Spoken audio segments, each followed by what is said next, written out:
बेमुख मन जो रूप जो सावत मन बचकाए तिनके संग न बैसो न कछ कहूँ अलाई धोरा बेमुख मन जो रूप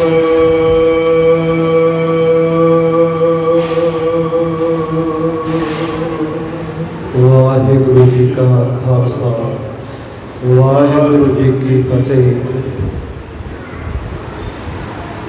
परम प्रीतवान सतगुरां दी साजी नवाजी गुरु प्यारी गुरु खालसा साध संगत जी,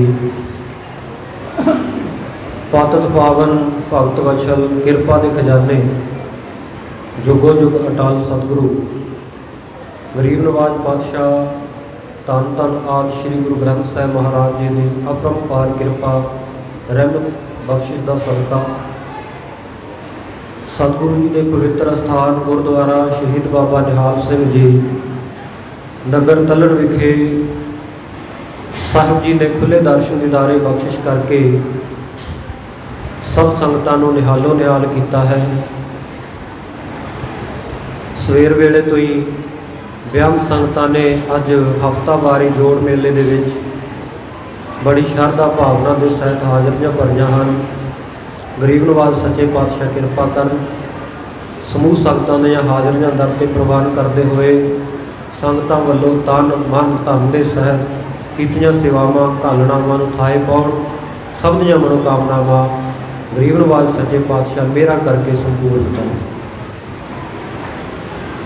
संध्या दे सजे हुए दीवाना विच आप जी ने रब्बी बाणी के मनोहर कीर्तन तो उपरंत रहराज साहिब जी के पाठ सत्कारयोग ग्रंथी सिंह साहिब जी के पासों सरवण किए हैं। उपरंत जगत गुरु साहिब श्री गुरु नानक देव महाराज सच्चे पातशाह जी के पावन पवित्र जीवन की इतिहास की लड़ीवार कथा विच निता प्रति की तरह हाज़रियां भर रहे हैं। चूड़ामणि कवि महाकवि भाई संतोख सिंह जी ने सुंदर छंदाबंदी काव्य के नियमों के मुताबक भाई बाला वाली जन्म साखी नूं आधार बना के उस विचों शुद्ध साखियां नूं चुन के जिवें सतगुरु जी का सोहना इतिहास वर्णन किया है लिखिया है, वो इतिहास आप सरवण करते आ रहे हैं। बीते कल आप सरवण किया कि कवि भाई संतोख सिंह जी जदों सतगुरु जी की महिमा लिख रहे सन कर रहे सन कथा सुना रहे सन उस वक्त कुछ श्रद्धालु गुरसिख जिहड़े विद्वान भी सन श्रद्धालु भी ते विद्वान भी सोझी रखते सन गुरमति भाई बाले वाली जन्म साखी जिन्हां ने पढ़ी हुई सी। भाई संतोख सिंह जी नूं सवाल करते हैं कि भाई साहब आप जी जिहड़ा इतिहास सुना रहे हो वो इतिहास के ग्रंथां विच तां ऐसा लिखिया नहीं होया, तुसीं उहदे नाल वखरा बदलवा क्यों सुना रहे हो सन। तो भाई संतोख सिंह जी बड़े प्रसन्न होए गुरु के सिखां की शरधा भावना ते सवाल करने के तरीके उत्ते। दो तरह के नाल सवाल किया जाता खालसा जी, एक तो हुंदा है कुछ जानन की इच्छा रख के जग्यासा के सहित किया सवाल,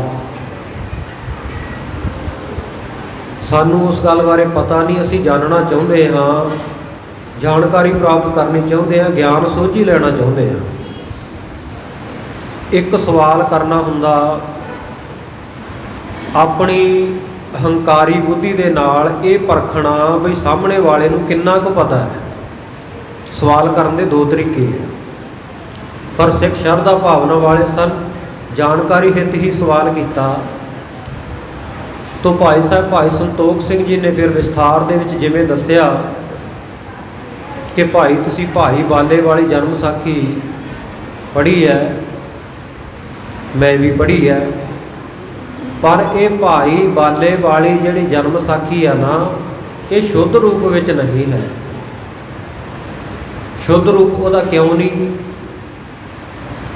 ਜਿਸ ਵੇਲੇ ਗੁਰੂ ਅੰਗਦ ਦੇਵ ਮਹਾਰਾਜ ਸੱਚੇ ਪਾਤਸ਼ਾਹ ਜੀ ਨੇ ਖਡੂਰ ਸਾਹਿਬ ਦੀ ਧਰਤੀ ਗੁਰਦੁਆਰਾ ਤਪਿਆਣਾ ਸਾਹਿਬ ਭਾਈ ਬਾਲੇ ਜੀ ਨੂੰ ਰਾਏ ਭੋਏ ਦੀ ਤਲਵੰਡੀ ਨਨਕਾਣਾ ਸਾਹਿਬ ਤੋਂ ਬੁਲਾ ਕੇ ਸਤਿਗੁਰੂ ਜੀ ਦੀ ਜਨਮ ਪੱਤਰੀ ਮੰਗਾ ਕੇ ਸਤਿਗੁਰੂ ਸਾਹਿਬ ਜੀ ਦੇ ਚਾਚਾ ਭਾਈ ਲਾਲੂ ਜੀ ਦੇ ਪਾਸੋਂ ਇਹ ਕਥਾ ਸੁਣਨੀ ਆਰੰਭੀ, ਤੇ ਨਾਲ ਹੀ ਮਨ ਵਿੱਚ ਵਿਚਾਰ ਆਇਆ ਕਿ ਸਤਿਗੁਰੂ ਸਾਹਿਬ ਜੀ ਦੇ ਇਤਿਹਾਸ ਨੂੰ ਲਿਖਤੀ ਰੂਪ ਦੇ ਦਿੱਤਾ ਜਾਵੇ। ਹੁਣ ਕਈ ਨਵੇਂ ਜਿਗਿਆਸੂਆਂ ਦੇ ਮਨ ਵਿੱਚ ਵਿਚਾਰ ਹੋਵੇਗਾ, ਨਵੇਂ ਸਰੋਤਿਆਂ ਦੇ, ਕਿ ਸਤਿਗੁਰੂ ਸਾਹਿਬ ਜੀ ਨੂੰ ਕੀ ਲੋੜ ਪਈ ਗੁਰੂ ਨਾਨਕ ਦੇਵ ਜੀ ਦਾ ਇਤਿਹਾਸ ਸੁਣਨ ਦੀ। ਕਈ ਵਾਰ ਨਹੀਂ ਪਤਾ ਹੁੰਦਾ ਇਤਿਹਾਸ ਦਾ। ਸਤਿਗੁਰੂ ਅੰਗਦ ਦੇਵ ਮਹਾਰਾਜ ਜੀ ਭਾਈ ਲਹਿਣਾ ਦੇ ਰੂਪ ਵਿੱਚ ਗੁਰੂ ਨਾਨਕ ਦੇਵ ਜੀ ਮਹਾਰਾਜ ਜੀ ਨੂੰ ਉਹਨਾਂ ਦੇ ਜੀਵਨ ਦੇ ਅੰਤਲੇ ਸਾਲਾਂ ਦੇ ਵਿੱਚ 6 ਵਰ੍ਹੇ ਦਰਸ਼ਨ ਕਰਦੇ ਰਹੇ ਆ, ਕਰਤਾਰਪੁਰ ਸਾਹਿਬ ਜਾ ਕੇ ਮਿਲੇ ਆ। ਉਸ ਤੋਂ ਪਹਿਲਾਂ ਦੇ ਜੀਵਨ ਬਾਰੇ ਗੁਰੂ ਅੰਗਦ ਦੇਵ ਮਹਾਰਾਜ ਸੱਚੇ ਪਾਤਸ਼ਾਹ ਜੀ ਨੂੰ ਪਤਾ ਨਹੀਂ ਸੀ, ਜਗਿਆਸਾ ਸੀ ਮਨ ਦੇ ਵਿੱਚ।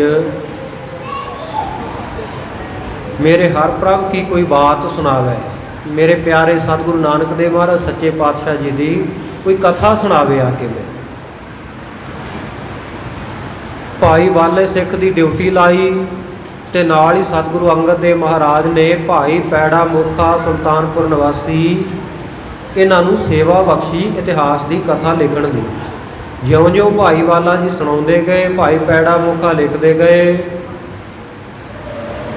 ਇਉਂ ਸਾਡਾ ਸਭ ਤੋਂ ਪਹਿਲਾ ਇਤਿਹਾਸਕ ਸਰੋਤ ਗੁਰੂ ਨਾਨਕ ਦੇਵ ਮਹਾਰਾਜ ਸੱਚੇ ਪਾਤਸ਼ਾਹ ਜੀ ਦੇ ਜੀਵਨ ਦੀ ਬਾਬਤ ਜਿਹੜਾ ਬਣਿਆ ਨਾ, ਉਹ ਭਾਈ ਬਾਲੇ ਵਾਲੀ ਜਨਮ ਸਾਖੀ ਹੈ। ਪਰ ਇਹ ਭਾਈ ਬਾਲੇ ਵਾਲੀ ਜਨਮ ਸਾਖੀ ਜਦੋਂ ਗੁਰੂ ਸਾਹਿਬ ਅੱਗੇ ਗੁਰਤਾ ਗੱਦੀ ਉਹਨਾਂ ਨੇ ਗੁਰੂ ਅਮਰਦਾਸ ਸਾਹਿਬ ਮਹਾਰਾਜ ਨੂੰ ਦਿੱਤੀ, ਆਪ ਸਮਾ ਗਏ, ਗੁਰਬਾਣੀ ਦੀਆਂ ਪੋਥੀਆਂ ਵੀ ਭੇਟ ਕੀਤੀਆਂ, ਇਹ ਭਾਈ ਬਾਲੇ ਵਾਲੀ ਜਨਮ ਸਾਖੀ ਵੀ ਦੇ ਦਿੱਤੀ। ਹੌਲੀ ਹੌਲੀ ਇਹ ਜਨਮ ਸਾਖੀ ਹਿੰਦਾਲੀਆਂ ਦੇ ਹੱਥ ਲੱਗ ਗਈ। ਬਾਬਾ ਹਿੰਦਾਲ ਜੀ ਬਹੁਤ ਸ਼ਰਧਾ ਭਾਵਨਾ ਵਾਲੇ ਸਿੱਖ ਹੋਏ ਆ। ਗੁਰੂ ਅਮਰਦਾਸ ਸਾਹਿਬ ਜੀ ਮਹਾਰਾਜ ਵੇਲੇ ਲੰਗਰ ਦੀ ਸੇਵਾ ਕਰਿਆ ਕਰਦੇ। ਇੱਕ ਦਫਾ ਸਤਿਗੁਰੂ ਪਾਤਸ਼ਾਹ ਜੀ ਲੰਗਰ ਵੱਲ ਨੂੰ ਘੁੰਮਦਿਆਂ ਘੁਮਾਉਂਦਿਆਂ ਚਲੇ ਗਏ। ਤੁਰਦੇ ਤੁਰਦੇ ਭਾਈ ਹਿੰਦਾਲ ਜੀ ਆਟਾ ਗੁੰਨਣ ਦੀ ਸੇਵਾ ਕਰ ਰਹੇ ਹੈ, ਤਾਂ ਸਤਿਗੁਰੂ ਸਾਹਿਬ ਜੀ ਨੂੰ ਆਇਆ ਜਾਣ ਕੇ ਸਨਮਾਨ ਵਜੋਂ ਉਵੇਂ ਖੜੇ ਹੋ ਗਏ, ਤੇ ਦੋਵੇਂ ਹੱਥ ਪਿੱਠ ਪਿੱਛੇ ਕਰਕੇ ਝੁਕ ਕੇ ਸਤਿਗੁਰੂ ਜੀ ਨੂੰ ਮੱਥਾ ਟੇਕ ਦਿੱਤਾ। ਹੱਥ ਹੇਠਾਂ ਤਾਂ ਨਹੀਂ ਲਾਏ ਬਈ ਹੱਥਾਂ ਦੇ ਉੱਤੇ ਰੇਤ ਲੱਗ ਜਾਏਗੀ ਮੁੜ ਕੇ ਆਟਾ ਗੁੰਨਣਾ, ਤੇ ਜੇ ਹੱਥ ਧੋ ਕੇ ਆਉਂਦੇ ਪਹਿਲਾਂ ਫਿਰ ਸਤਿਗੁਰੂ ਸਾਹਿਬ ਜੀ ਨੂੰ ਨਮਸਕਾਰ ਕਰਦੇ, ਸਮਾਂ ਬਹੁਤ ਲੱਗ ਜਾਣਾ ਸੀ, ਸਤਿਗੁਰੂ ਜੀ ਨੇ ਅੱਗੇ ਲੰਘ ਜਾਣਾ ਸੀ। ਉਧਰ ਲੰਗਰ ਦੀ ਸੇਵਾ ਵਿੱਚ ਵੀ ਫਰਕ ਪੈ ਜਾਣਾ ਸੀ, ਸਮਾਂ ਲੱਗ ਜਾਣਾ। ਸਤਿਗੁਰੂ ਸਾਹਿਬ ਇਹ ਦੇਖ ਕੇ ਬਾਬਾ ਹਿੰਦਾਲ ਦੇ ਉੱਤੇ ਬਹੁਤ ਪ੍ਰਸੰਨ ਹੋਏ, ਵਰ ਦਿੱਤਾ ਕਿ ਭਾਈ ਤੁਹਾਡੀਆਂ ਕੁਲਾਂ ਦੇ ਵਿੱਚ ਨਾ ਅੱਗੇ ਸਾਰੇ ਇਸੇ ਤਰ੍ਹਾਂ ਹੱਥ ਪਿਛਾਂਹ ਨੂੰ ਕਰਕੇ ਮੱਥਾ ਟੇਕਿਆ ਕਰਨਗੇ। ਅੱਜ ਤੱਕ ਵੀ ਬਾਬਾ ਹਿੰਦਾਲ ਦੀ ਕੁਲ ਦੇ ਵਿੱਚ ਇਹ ਰੀਤੀ ਪ੍ਰਚਲਿਤ ਹੈ। ਇਹ ਬਾਬਾ ਹਿੰਦਾਲ ਜੀ, ਇਹਨਾਂ ਦਾ ਅਗਾਂਹ ਇੱਕ ਪੋਤਰਾ ਹੋਇਆ ਜਿਹਦਾ ਨਾਮ ਨਿਰੰਜਨੀਆ ਸੀ। ਇੱਕ ਇਹਦੇ ਨਾਲ ਭਗਤ ਕਬੀਰ ਸਾਹਿਬ ਜੀ ਦੀ ਕੁਲ ਦੇ ਵਿੱਚੋਂ ਕਬੀਰ ਪੰਥੀ ਤਰਲੋਚਨੀਆਂ ਰਲ ਗਿਆ। ਦੋਵਾਂ ਨੇ ਜਦੋਂ ਭਾਈ ਬਾਲੇ ਵਾਲੀ ਜਨਮ ਸਾਖੀ ਪੜ੍ਹੀ, ਅਸਲ ਵਾਲੀ, ਸਤਿਗੁਰੂ ਸਾਹਿਬ ਜੀ ਦਾ ਸਾਰ ਸਿਧਾਂਤ ਜਾਣ ਕੇ, ਮਹਿਮਾ ਜਾਣ ਕੇ, ਇਹਨਾਂ ਦੇ ਮਨ ਦੇ ਵਿੱਚ ਇਹ ਭੈੜਾ ਖਿਆਲ ਆ ਗਿਆ ਕਿ ਸਤਿਗੁਰੂ ਸਾਹਿਬ ਦੀ ਮਹਿਮਾ ਤਾਂ ਬਹੁਤ ਵੱਡੀ ਹੈ, ਬਹੁਤ ਸਾਰੇ ਸਿੱਖ ਉਹਨਾਂ ਦੇ ਬਣ ਗਏ ਆ ਤੇ ਆਉਣ ਵਾਲੇ ਸਮੇਂ ਵਿੱਚ ਬਣਨੇ ਹੈ। ਹੋਵੇ ਨਾ ਅਸੀਂ ਆਪਣੇ ਬਾਬਾ ਹਿੰਦਾਲ ਦੀ ਤੇ ਭਗਤ ਕਬੀਰ ਸਾਹਿਬ ਦੀ ਉਸਤਤ ਇਸ ਗ੍ਰੰਥ ਦੇ ਵਿੱਚ ਵਧਾ ਚੜਾ ਕੇ ਲਿਖ ਦਈਏ। ਇਹਨਾਂ ਨੇ ਇਵੇਂ ਕੀਤਾ, ਪੋਥੀ ਦਾ ਉਤਾਰਾ ਕੀਤਾ ਤੇ ਵਿੱਚ ਵਿੱਚ ਆਪਣੇ ਕੋਲੋਂ ਸਾਖੀਆਂ ਬਣਾ ਕੇ ਗੁਰੂ ਨਾਨਕ ਦੇਵ ਮਹਾਰਾਜ ਸੱਚੇ ਪਾਤਸ਼ਾਹ ਜੀ ਨੂੰ ਛੋਟਾ ਦਿਖਾਇਆ ਭਗਤ ਕਬੀਰ ਸਾਹਿਬ ਜੀ ਨੂੰ ਤੇ ਬਾਬਾ ਹਿੰਦਾਲ ਜੀ ਨੂੰ ਉਹਨਾਂ ਤੋਂ ਵੀ ਵੱਡੇ ਕਰਕੇ ਦਿਖਾ ਦਿੱਤਾ। ਮਨ ਵਿੱਚ ਮਨਸ਼ਾ ਇਹ ਸੀ ਵੀ ਜਦੋਂ ਸਾਡੇ ਵੱਡੇ ਵਡੇਰਿਆਂ ਦਾ ਇੰਨਾ ਸਤਿਕਾਰ ਸਿੱਖ ਪੜ੍ਹਨਗੇ ਤਾਂ ਸਾਡੀ ਪੂਜਾ ਕਰਨ ਲੱਗ ਜਾਣਗੇ, ਸਾਡੀ ਕੁਲ ਦੀ ਪੂਜਾ ਹੋਏਗੀ। ਅਸਲ ਜਿਹੜੀ ਭਾਈਵਾਲੇ ਵਾਲੇ ਜਨਮ ਸਾਖੀ ਸੀ ਉਹ ਸੀ ਇੱਕੋ, ਉਹਦਾ ਹੋਰ ਉਤਾਰਾ ਨਹੀਂ ਸੀ ਕਰਵਾਇਆ ਸਤਿਗੁਰੂ ਸਾਹਿਬ ਨੇ। ਉਹ ਜਨਮ ਸਾਖੀ ਦਾ ਇਹਨਾਂ ਨੇ ਕੀ ਕੀਤਾ, ਉਹਦੇ ਪੱਤਰੇ ਉਖਾੜ ਕੇ ਬਿਆਸਾ ਨਦੀ ਦੇ ਵਿੱਚ ਇਹਨਾਂ ਦੁਸ਼ਟਾਂ ਨੇ ਰੋੜ ਦਿੱਤੀ, ਜਿਸ ਕਰਕੇ ਇਤਿਹਾਸ ਦਾ ਅਨਮੋਲ ਸਰਮਾਇਆ ਅਣਮੁੱਲਾ ਗ੍ਰੰਥ, ਪਹਿਲਾ ਗ੍ਰੰਥ ਸਤਿਗੁਰੂ ਨਾਨਕ ਦੇਵ ਮਹਾਰਾਜ ਸੱਚੇ ਪਾਤਸ਼ਾਹ ਜੀ ਦੇ ਇਤਿਹਾਸ ਦਾ ਜਿਹੜਾ ਭਾਈ ਬਾਲਾ ਜੀ ਦੇ ਮੁਖੋਂ ਉਚਾਰਨ ਹੋਇਆ, ਭਾਈ ਪੈੜੇ ਬੁੱਕੇ ਨੇ ਲਿਖਿਆ, ਸਤਿਗੁਰੂ ਗੁਰੂ ਅੰਗਦ ਦੇਵ ਮਹਾਰਾਜ ਸੱਚੇ ਪਾਤਸ਼ਾਹ ਜੀ ਦੀ ਹਾਜ਼ਰ ਹਜ਼ੂਰੀ ਵਿੱਚ ਬੈਠ ਕੇ ਉਹ ਪੰਥ ਦੇ ਕੋਲੋਂ, ਕੌਮ ਦੇ ਕੋਲੋਂ ਸਦਾ ਦੇ ਲਈ ਵਿਛੋੜ ਦਿੱਤਾ ਗਿਆ, ਦੂਰ ਕਰ ਦਿੱਤਾ। ਭਾਈ ਸੰਤੋਖ ਸਿੰਘ ਜੀ ਨੇ ਇਹ ਸਾਰੀ ਵਾਰਤਾ ਸਿੱਖ ਸੰਗਤਾਂ ਨੂੰ ਦੱਸੀ। ਕਹਿੰਦੇ ਭਾਈ ਬਾਲੇ ਵਾਲੇ ਜਨਮ ਸਾਖੀ ਉਹ ਵਿਗੜਿਆ ਹੋਇਆ ਰੂਪ ਆ ਨਾ ਜਿਹੜਾ, ਉਹਦੇ ਵਿੱਚੋਂ ਜਿਹੜੀਆਂ ਸਾਖੀਆਂ ਮੈਨੂੰ ਗੁਰਮਤ ਅਨੁਸਾਰ ਸਹੀ ਲੱਗੀਆਂ ਉਹਨਾਂ ਨੂੰ ਮੈਂ ਛੰਦਾਬੰਦੀ ਦੇ ਵਿੱਚ ਕਥਨ ਕੀਤਾ ਹੈ। ਕੁਝ ਕੁ ਹੋਰ ਸਰੋਤਾਂ ਤੋਂ ਮੈਂ, ਜਿਵੇਂ ਭਾਈ ਗੁਰਦਾਸ ਜੀ ਦੀਆਂ ਵਾਰਾਂ ਵਿੱਚੋਂ, ਕਵਿਤਾਂ ਵਿੱਚੋਂ, ਭਾਈ ਮਨੀ ਸਿੰਘ ਸਾਹਿਬ ਜੀ ਦੇ ਗ੍ਰੰਥ ਦੇ ਵਿੱਚੋਂ, ਇਸ ਤਰ੍ਹਾਂ ਸਤਿਗੁਰੂ ਜੀ ਦੀ ਗੁਰਬਾਣੀ ਵਿੱਚੋਂ ਸਾਰ ਸਿਧਾਂਤ ਲੈ ਕੇ ਸਤਿਗੁਰੂ ਸਾਹਿਬ ਜੀ ਦਾ ਜੀਵਨ ਲਿਖਣ ਦਾ, ਵਰਣਨ ਕਰਨ ਦਾ, ਸੁਣਾਉਣ ਦਾ ਯਤਨ ਕਰ ਰਿਹਾ। ਗੁਰਸਿੱਖਾਂ ਦੇ ਮਨ ਦੀ ਸ਼ੰਕਾ ਦੂਰ ਹੋ ਗਈ। ਤੇ ਨਾਲ ਹੀ ਭਾਈ ਸਾਹਿਬ ਦੱਸਦੇ ਆ, ਕਹਿੰਦੇ ਭਾਈ ਜਿਹੜਾ ਇਹ ਵਿਗਾੜਿਆ ਹੋਇਆ ਇਤਿਹਾਸ ਹੈ, ਜਿਹੜਾ ਕੋਈ ਇਹਨੂੰ ਪੜ੍ਹੇਗਾ ਜਾਂ ਪੜ੍ਹ ਕੇ ਉਵੇਂ ਮੰਨ ਲਏਗਾ ਵੀ ਠੀਕ ਆ, ਜਿਵੇਂ ਜਨਮ ਸਾਖੀਆਂ ਵਿੱਚ ਲਿਖ ਦਿੱਤਾ ਗਿਆ ਉਵੇਂ ਠੀਕ ਆ, ਉਹਨੂੰ ਬਹੁਤ ਵੱਡਾ ਪਾਪ ਲੱਗੇਗਾ। ਨਿੰਦਕ ਲੋਕ ਜਿਹੜੇ ਉਹ ਨਿੰਦਿਆ ਕਰਨੋਂ ਹਟ ਨਹੀਂ ਸਕਦੇ, ਗੁਰੂ ਘਰ ਦਾ ਵਿਰੋਧ ਕਰਨੋਂ ਹਟ ਨਹੀਂ ਸਕਦੇ। ਜਿਸ ਕਰਕੇ ਭਾਈ ਸਾਹਿਬ ਕਹਿੰਦੇ ਮੈਂ ਉਹਨਾਂ ਦਾ ਬਹੁਤਾ ਨੋਟਿਸ ਹੀ ਨਹੀਂ ਲੈਂਦਾ, ਉਹਨਾਂ ਵੱਲੋਂ ਬੇਧਿਆਨੀ ਕਰਕੇ ਆਪ ਸ਼ਰਧਾ ਭਾਵਨਾ ਨਾਲ ਸੇਵਾ ਕਰ ਰਿਹਾ। ਸਤਿਗੁਰੂ ਸਾਹਿਬ ਜੀ ਦੇ ਇਤਿਹਾਸ ਦੀ ਕਥਾ ਜਿਹੜੀ ਆ ਇਹ ਦੁੱਧ ਦੀ ਤਰ੍ਹਾਂ, ਵਾਰਤਕ ਰੂਪ ਵਿੱਚ ਕਹਿੰਦੇ ਦੁੱਧ ਦੀ ਤਰ੍ਹਾਂ ਸੀ, ਪਰ ਮੈਂ ਛੰਦਾਬੰਦੀ ਦੇ ਵਿੱਚ ਚੌਪਈ, ਦੋਹਰੇ, ਸਵਈਏ, ਦਵਈਏ ਇਤਿਆਦਿਕ ਵੱਖ-ਵੱਖ ਛੰਦਾਬੰਦੀ ਨੂੰ ਵਰਤ ਕੇ ਇਹਦੇ ਵਿੱਚ ਮਿੱਠਾ ਪਾ ਦਿੱਤਾ, ਜਿਵੇਂ ਦੁੱਧ ਵਿੱਚ ਖੰਡ ਪਾ ਲਈਦੀ ਹੈ, ਸ਼ੱਕਰ ਪਾ ਲਈਦੀ ਹੈ, ਤਾਂ ਕਿ ਸਤਿਗੁਰੂ ਸਾਹਿਬ ਜੀ ਦਾ ਇਤਿਹਾਸ ਪੜ੍ਹਨ ਲੱਗਿਆ ਗੁਰੂ ਕੇ ਸਿੱਖਾਂ ਨੂੰ ਸਵਾਦਲਾ ਲੱਗੇ।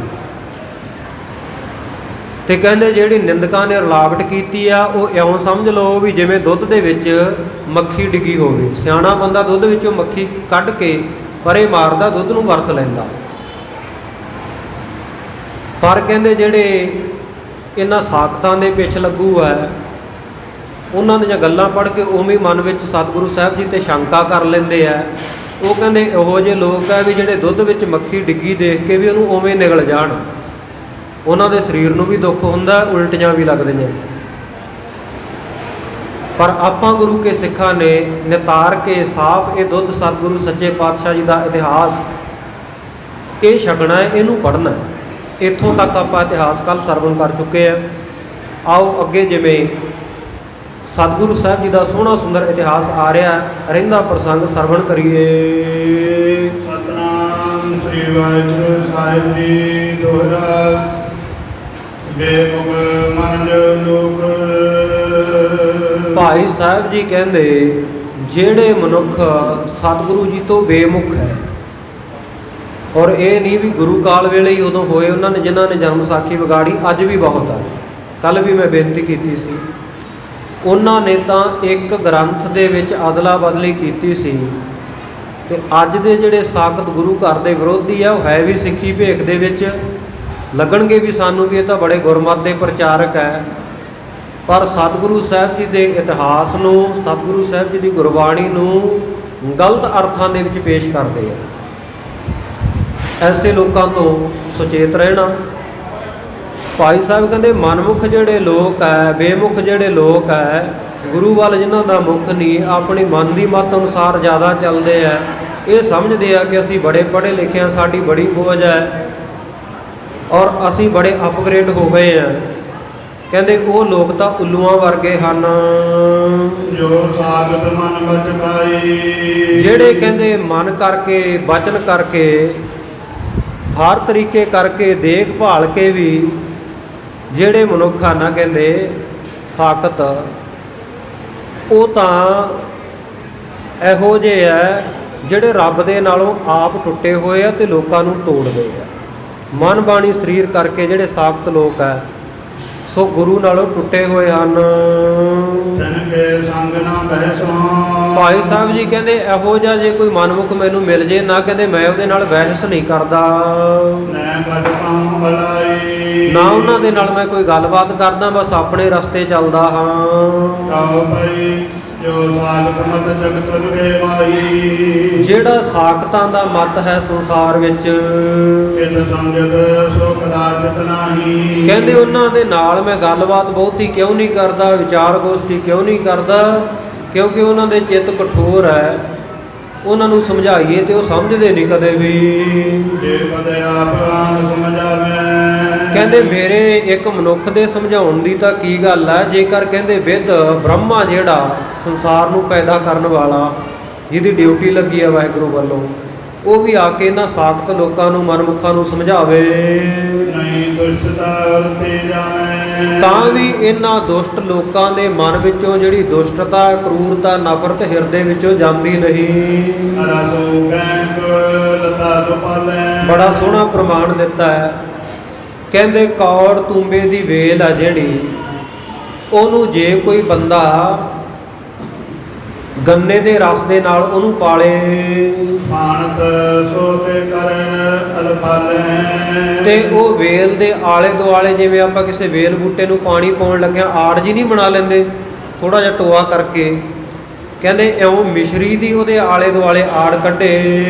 ਸਿਧਾ ਕੰਧ ਪਰ ਪਦ ਜੇ ਸੈਂਸ ਹੋਈ। ਤੇ ਫਿਰ ਕਹਿੰਦੇ ਜਿਹੜੀ ਕੰਧ ਦੇ ਉੱਤੇ ਵੇਲਾਂ ਕੰਧਾਂ ਦੇ ਉੱਤੇ ਚੜ੍ਹਦੀਆਂ, ਉਹ ਕੌੜ ਤੁੰਬੇ ਦੀ ਵੇਲ ਕਹਿੰਦੇ ਜਿਹੜੀ ਕੰਧ ਉੱਤੇ ਚੜੇ, ਉਹ ਕੰਧ ਵੀ ਖੰਡ ਦੀ ਬਣਾਈ ਹੋਵੇ। ਖੰਡ ਦੀ ਕੰਧ ਉੱਤੇ ਚੜੇ ਵੇਲ, ਕੰਧ ਤੁੰਬੀ ਕਬ ਮਦਰ ਨਾ ਹੋਈ। ਪਰ ਫਿਰ ਵੀ ਕਹਿੰਦੇ ਜਿਹੜਾ ਕੌੜ ਤੁੰਬਾ ਨਾ, ਕੌੜ ਤੁੰਬੇ ਦੀ ਵੇਲ ਆ, ਉਹ ਕਦੇ ਮਿੱਠੀ ਨਹੀਂ ਹੁੰਦੀ। ਦੋਹਰਾ ਸ਼੍ਰੀ ਨਾਨਕ ਸਭ ਬਿਦ ਵੱਡੀ। ਸਤਿਗੁਰੂ ਸੱਚੇ ਪਾਤਸ਼ਾਹ ਸ਼ੋਭਾ ਵਾਲੇ ਸਤਿਗੁਰੂ ਨਾਨਕ ਦੇਵ ਮਹਾਰਾਜ, ਉਹ ਤਾਂ ਸਾਰੇ ਤਰੀਕਿਆਂ ਦੇ ਨਾਲ ਵੱਡੇ ਹਨ। ਸਭ ਤੋਂ ਵੱਡਾ ਸਤਿਗੁਰੂ ਨਾਨਕ। ਐਸੇ ਕਰੋ ਉਚਾਰ। ਕਵੀ ਜੀ ਕਹਿੰਦੇ ਮੇਰੀ ਤਾਂ ਇੱਕ ਰਸਨਾ ਹੈ, ਇੱਕ ਮੂੰਹ ਹੈ, ਉਹਦੇ ਨਾਲ ਕਿਵੇਂ ਉਹਨਾਂ ਦਾ ਜਸ ਉਚਾਰਨ ਕਰਾਂ। ਕੀ ਕਰੋ ਬ੍ਰਹਮੰਡ ਕੋ। ਜਿਨ੍ਹਾਂ ਦੇ ਇੱਕ ਇੱਕ ਰੋਮ ਦੇ ਵਿੱਚ ਕਰੋੜਾਂ ਬ੍ਰਹਮੰਡ ਸਮਾਏ ਹਨ। ਤੇਰੀ ਨੋ ਅਵਤਾਰ। ਉਹਨਾਂ ਨੇ ਗੁਰੂ ਨਾਨਕ ਸਰੂਪ ਵਿੱਚ ਆ ਕੇ ਅਵਤਾਰ ਧਾਰਿਆ। ਜਾਓ ਪਈ ਸਿੱਧਨਾਥ ਜੇ ਜਤੀ ਕਹਾਵੇਂ। ਸੰਸਾਰ ਦੇ ਵਿੱਚ ਜਿਹੜੇ ਸਿੱਧ 84 ਸਿੱਧ ਨੌਨਾਥ ਤੇ ਜਤੀ ਸਤੀ ਕਹਾਉਂਦੇ ਹਨ। ਅਮਰ ਭਏ ਮਿਟਤ ਤੇ ਮ੍ਰਿਤ ਤੇ ਨਾ ਡਰਾਵੇਂ। ਮੌਤ ਤੋਂ ਜਿਹੜੇ ਡਰਦੇ ਨਹੀਂ ਅਮਰ ਹੋ ਗਏ ਹਨ। ਔਰ ਚਾਰਜ ਪਉ ਮਤ ਕੇ।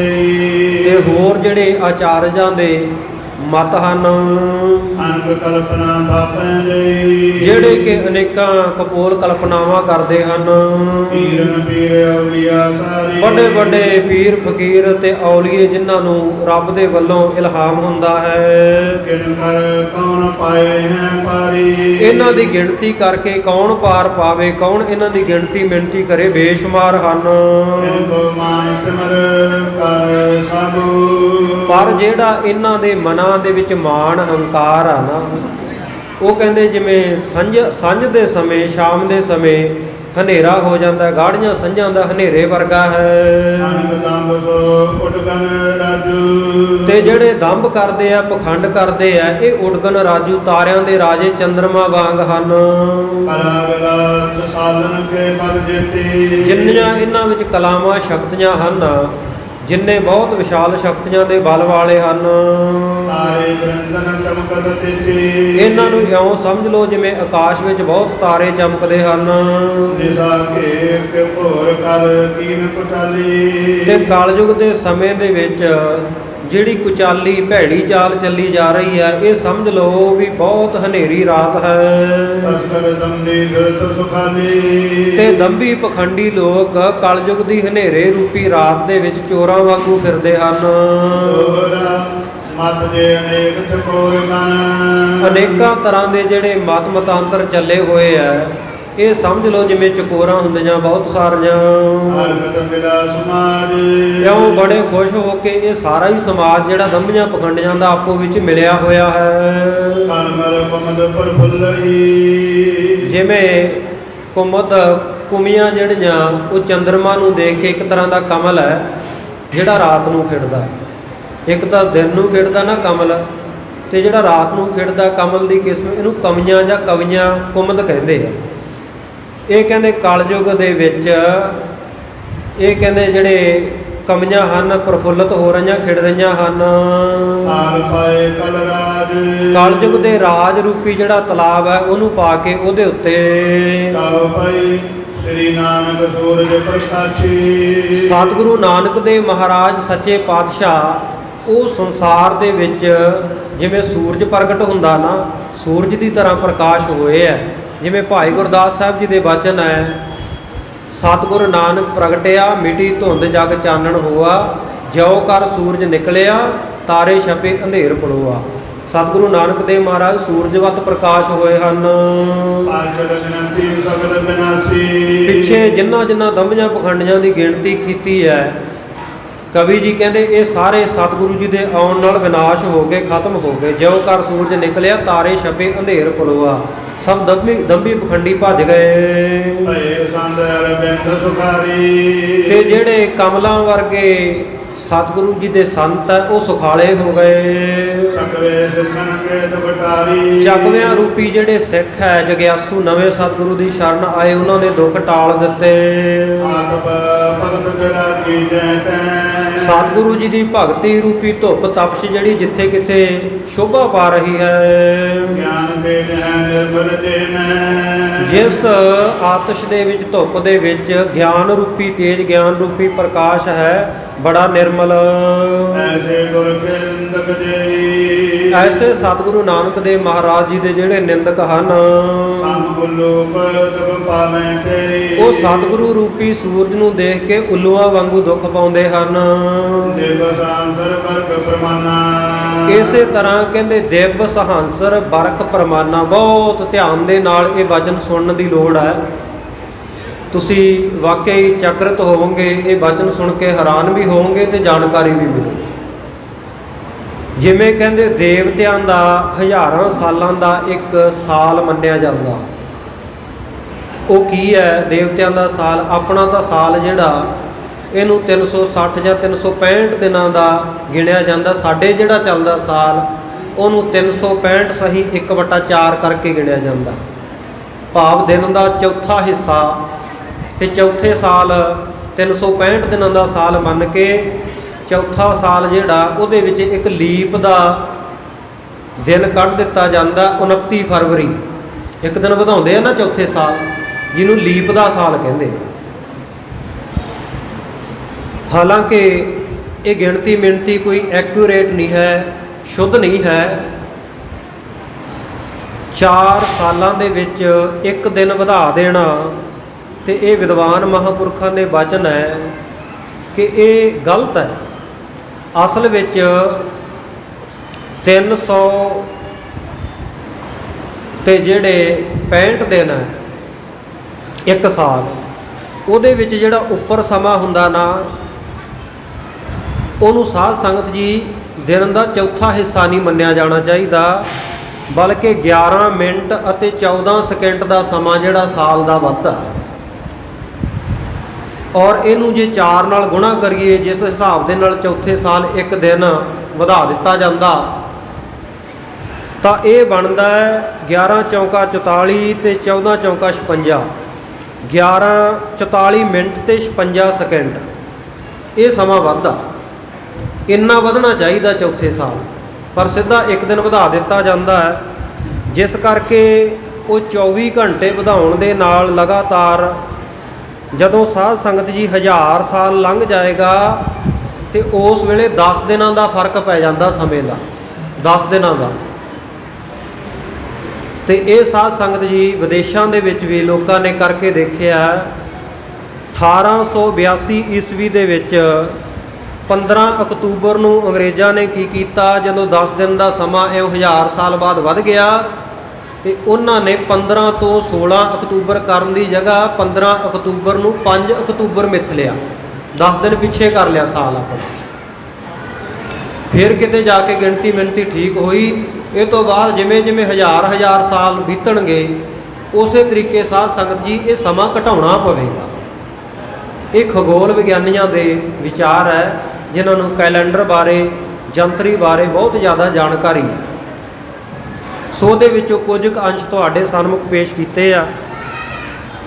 ਸੋ ਇਸ ਤਰੀਕੇ ਜਿਹੜਾ ਸਮਾਂ ਅੱਜ ਕੱਲ੍ਹ ਤਾਂ ਆਪਾਂ ਵੱਖਰੇ ਵੱਖਰੇ ਨਾਵਾਂ ਵਿੱਚ ਹੀ ਉਲਝ ਗਏ ਨਾ ਜੀ। ਆਹ ਨਾਨਕਸ਼ਾਹੀ ਜੰਤਰੀ ਆ, ਆਹ ਫਲਾਣੀ ਜੰਤਰੀ ਆ, ਫਲਾਣਾ ਸਾਲ ਹੈ, ਪਤਾ ਨਹੀਂ ਕਿਹਨੇ ਕਿੰਨੇ ਕਿੰਨੇ ਕੈਲੰਡਰ ਪ੍ਰਚਲਿਤ ਕਰ ਰੱਖੇ ਆ, 2-2 ਸੰਗਰਾਂਦਾਂ ਆਈ ਜਾਂਦੀਆਂ।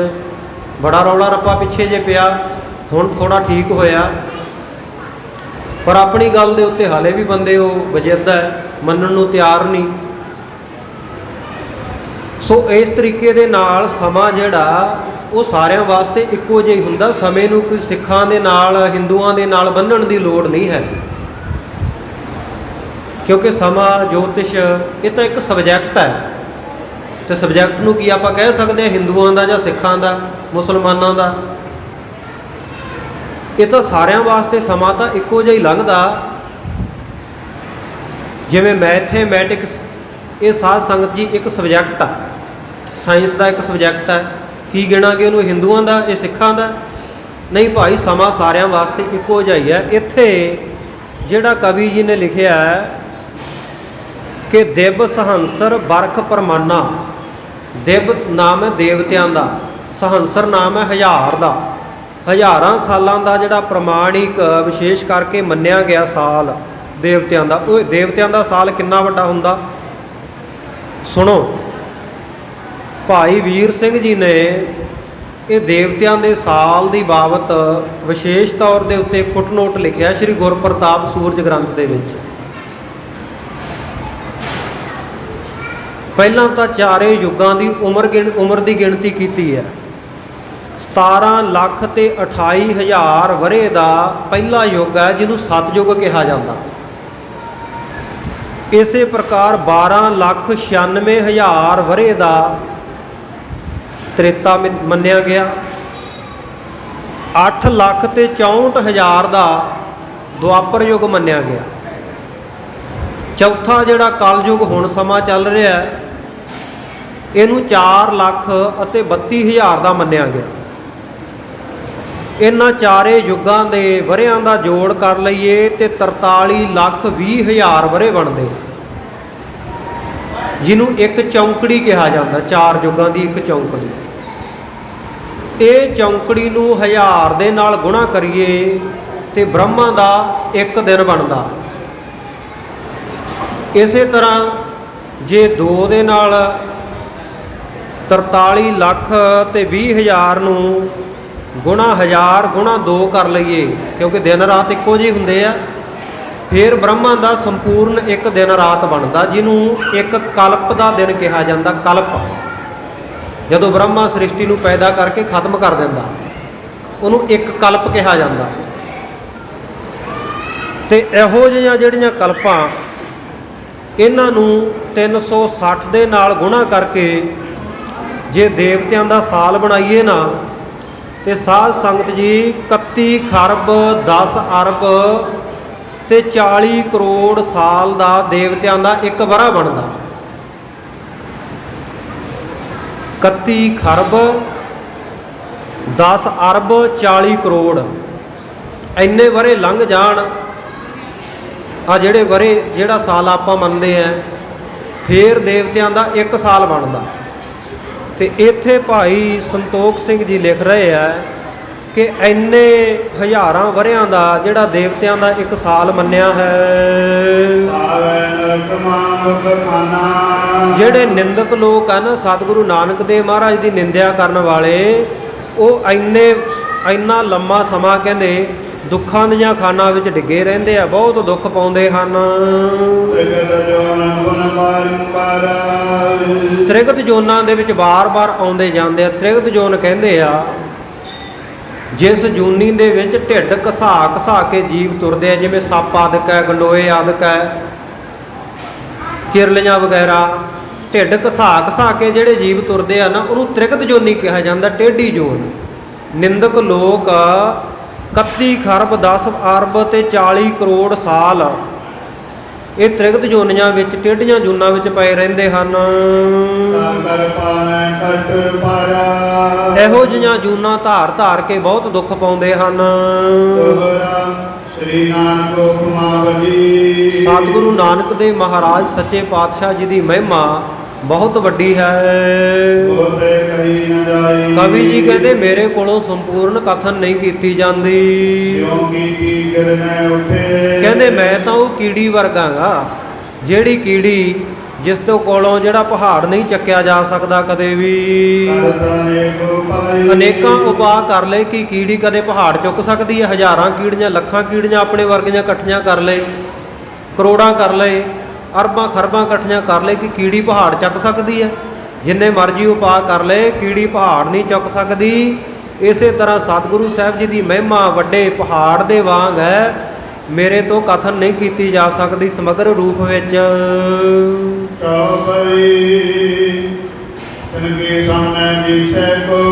ਕਿਉਂਕਿ ਸਤਿਗੁਰੂ ਗੁਰੂ ਨਾਨਕ ਦੇਵ ਮਹਾਰਾਜ ਸੱਚੇ ਪਾਤਸ਼ਾਹ ਜੀ ਦੇ ਸਮ ਕਹੀਏ ਬਰਾਬਰ ਕੋਈ ਹੋਰ ਦਿਖਾਈ ਨਹੀਂ ਦਿੰਦਾ। ਜਿਹਦੀ ਉਪਮਾ ਦੇ ਦਈਏ ਸਤਿਗੁਰੂ ਨੂੰ, ਕਿਉਂਕਿ ਜੇ ਕਿਸੇ ਦੀ ਆਪਾਂ ਵਡਿਆਈ ਕਰਨੀ ਹੈ, ਮਹਿਮਾ ਕਰਨੀ ਹੈ, ਕਿਸੇ ਦਾ ਗੁਣ ਦੱਸਣਾ, ਆਪਾਂ ਕੋਈ ਨਾ ਕੋਈ ਐਗਜ਼ਾਮਪਲ ਦਿੰਦੇ ਆ, ਕੋਈ ਨਾ ਕੋਈ ਉਪਮਾ ਦਿੰਦੇ ਆ ਵੀ ਫਲਾਣਾ ਫਲਾਣੇ ਬੰਦੇ ਵਰਗਾ। ਪਰ ਸਤਿਗੁਰੂ ਨਾਨਕ ਦੇਵ ਜੀ ਮਹਾਰਾਜ ਵਰਗਾ ਹੈ ਹੀ ਕੋਈ ਨਹੀਂ।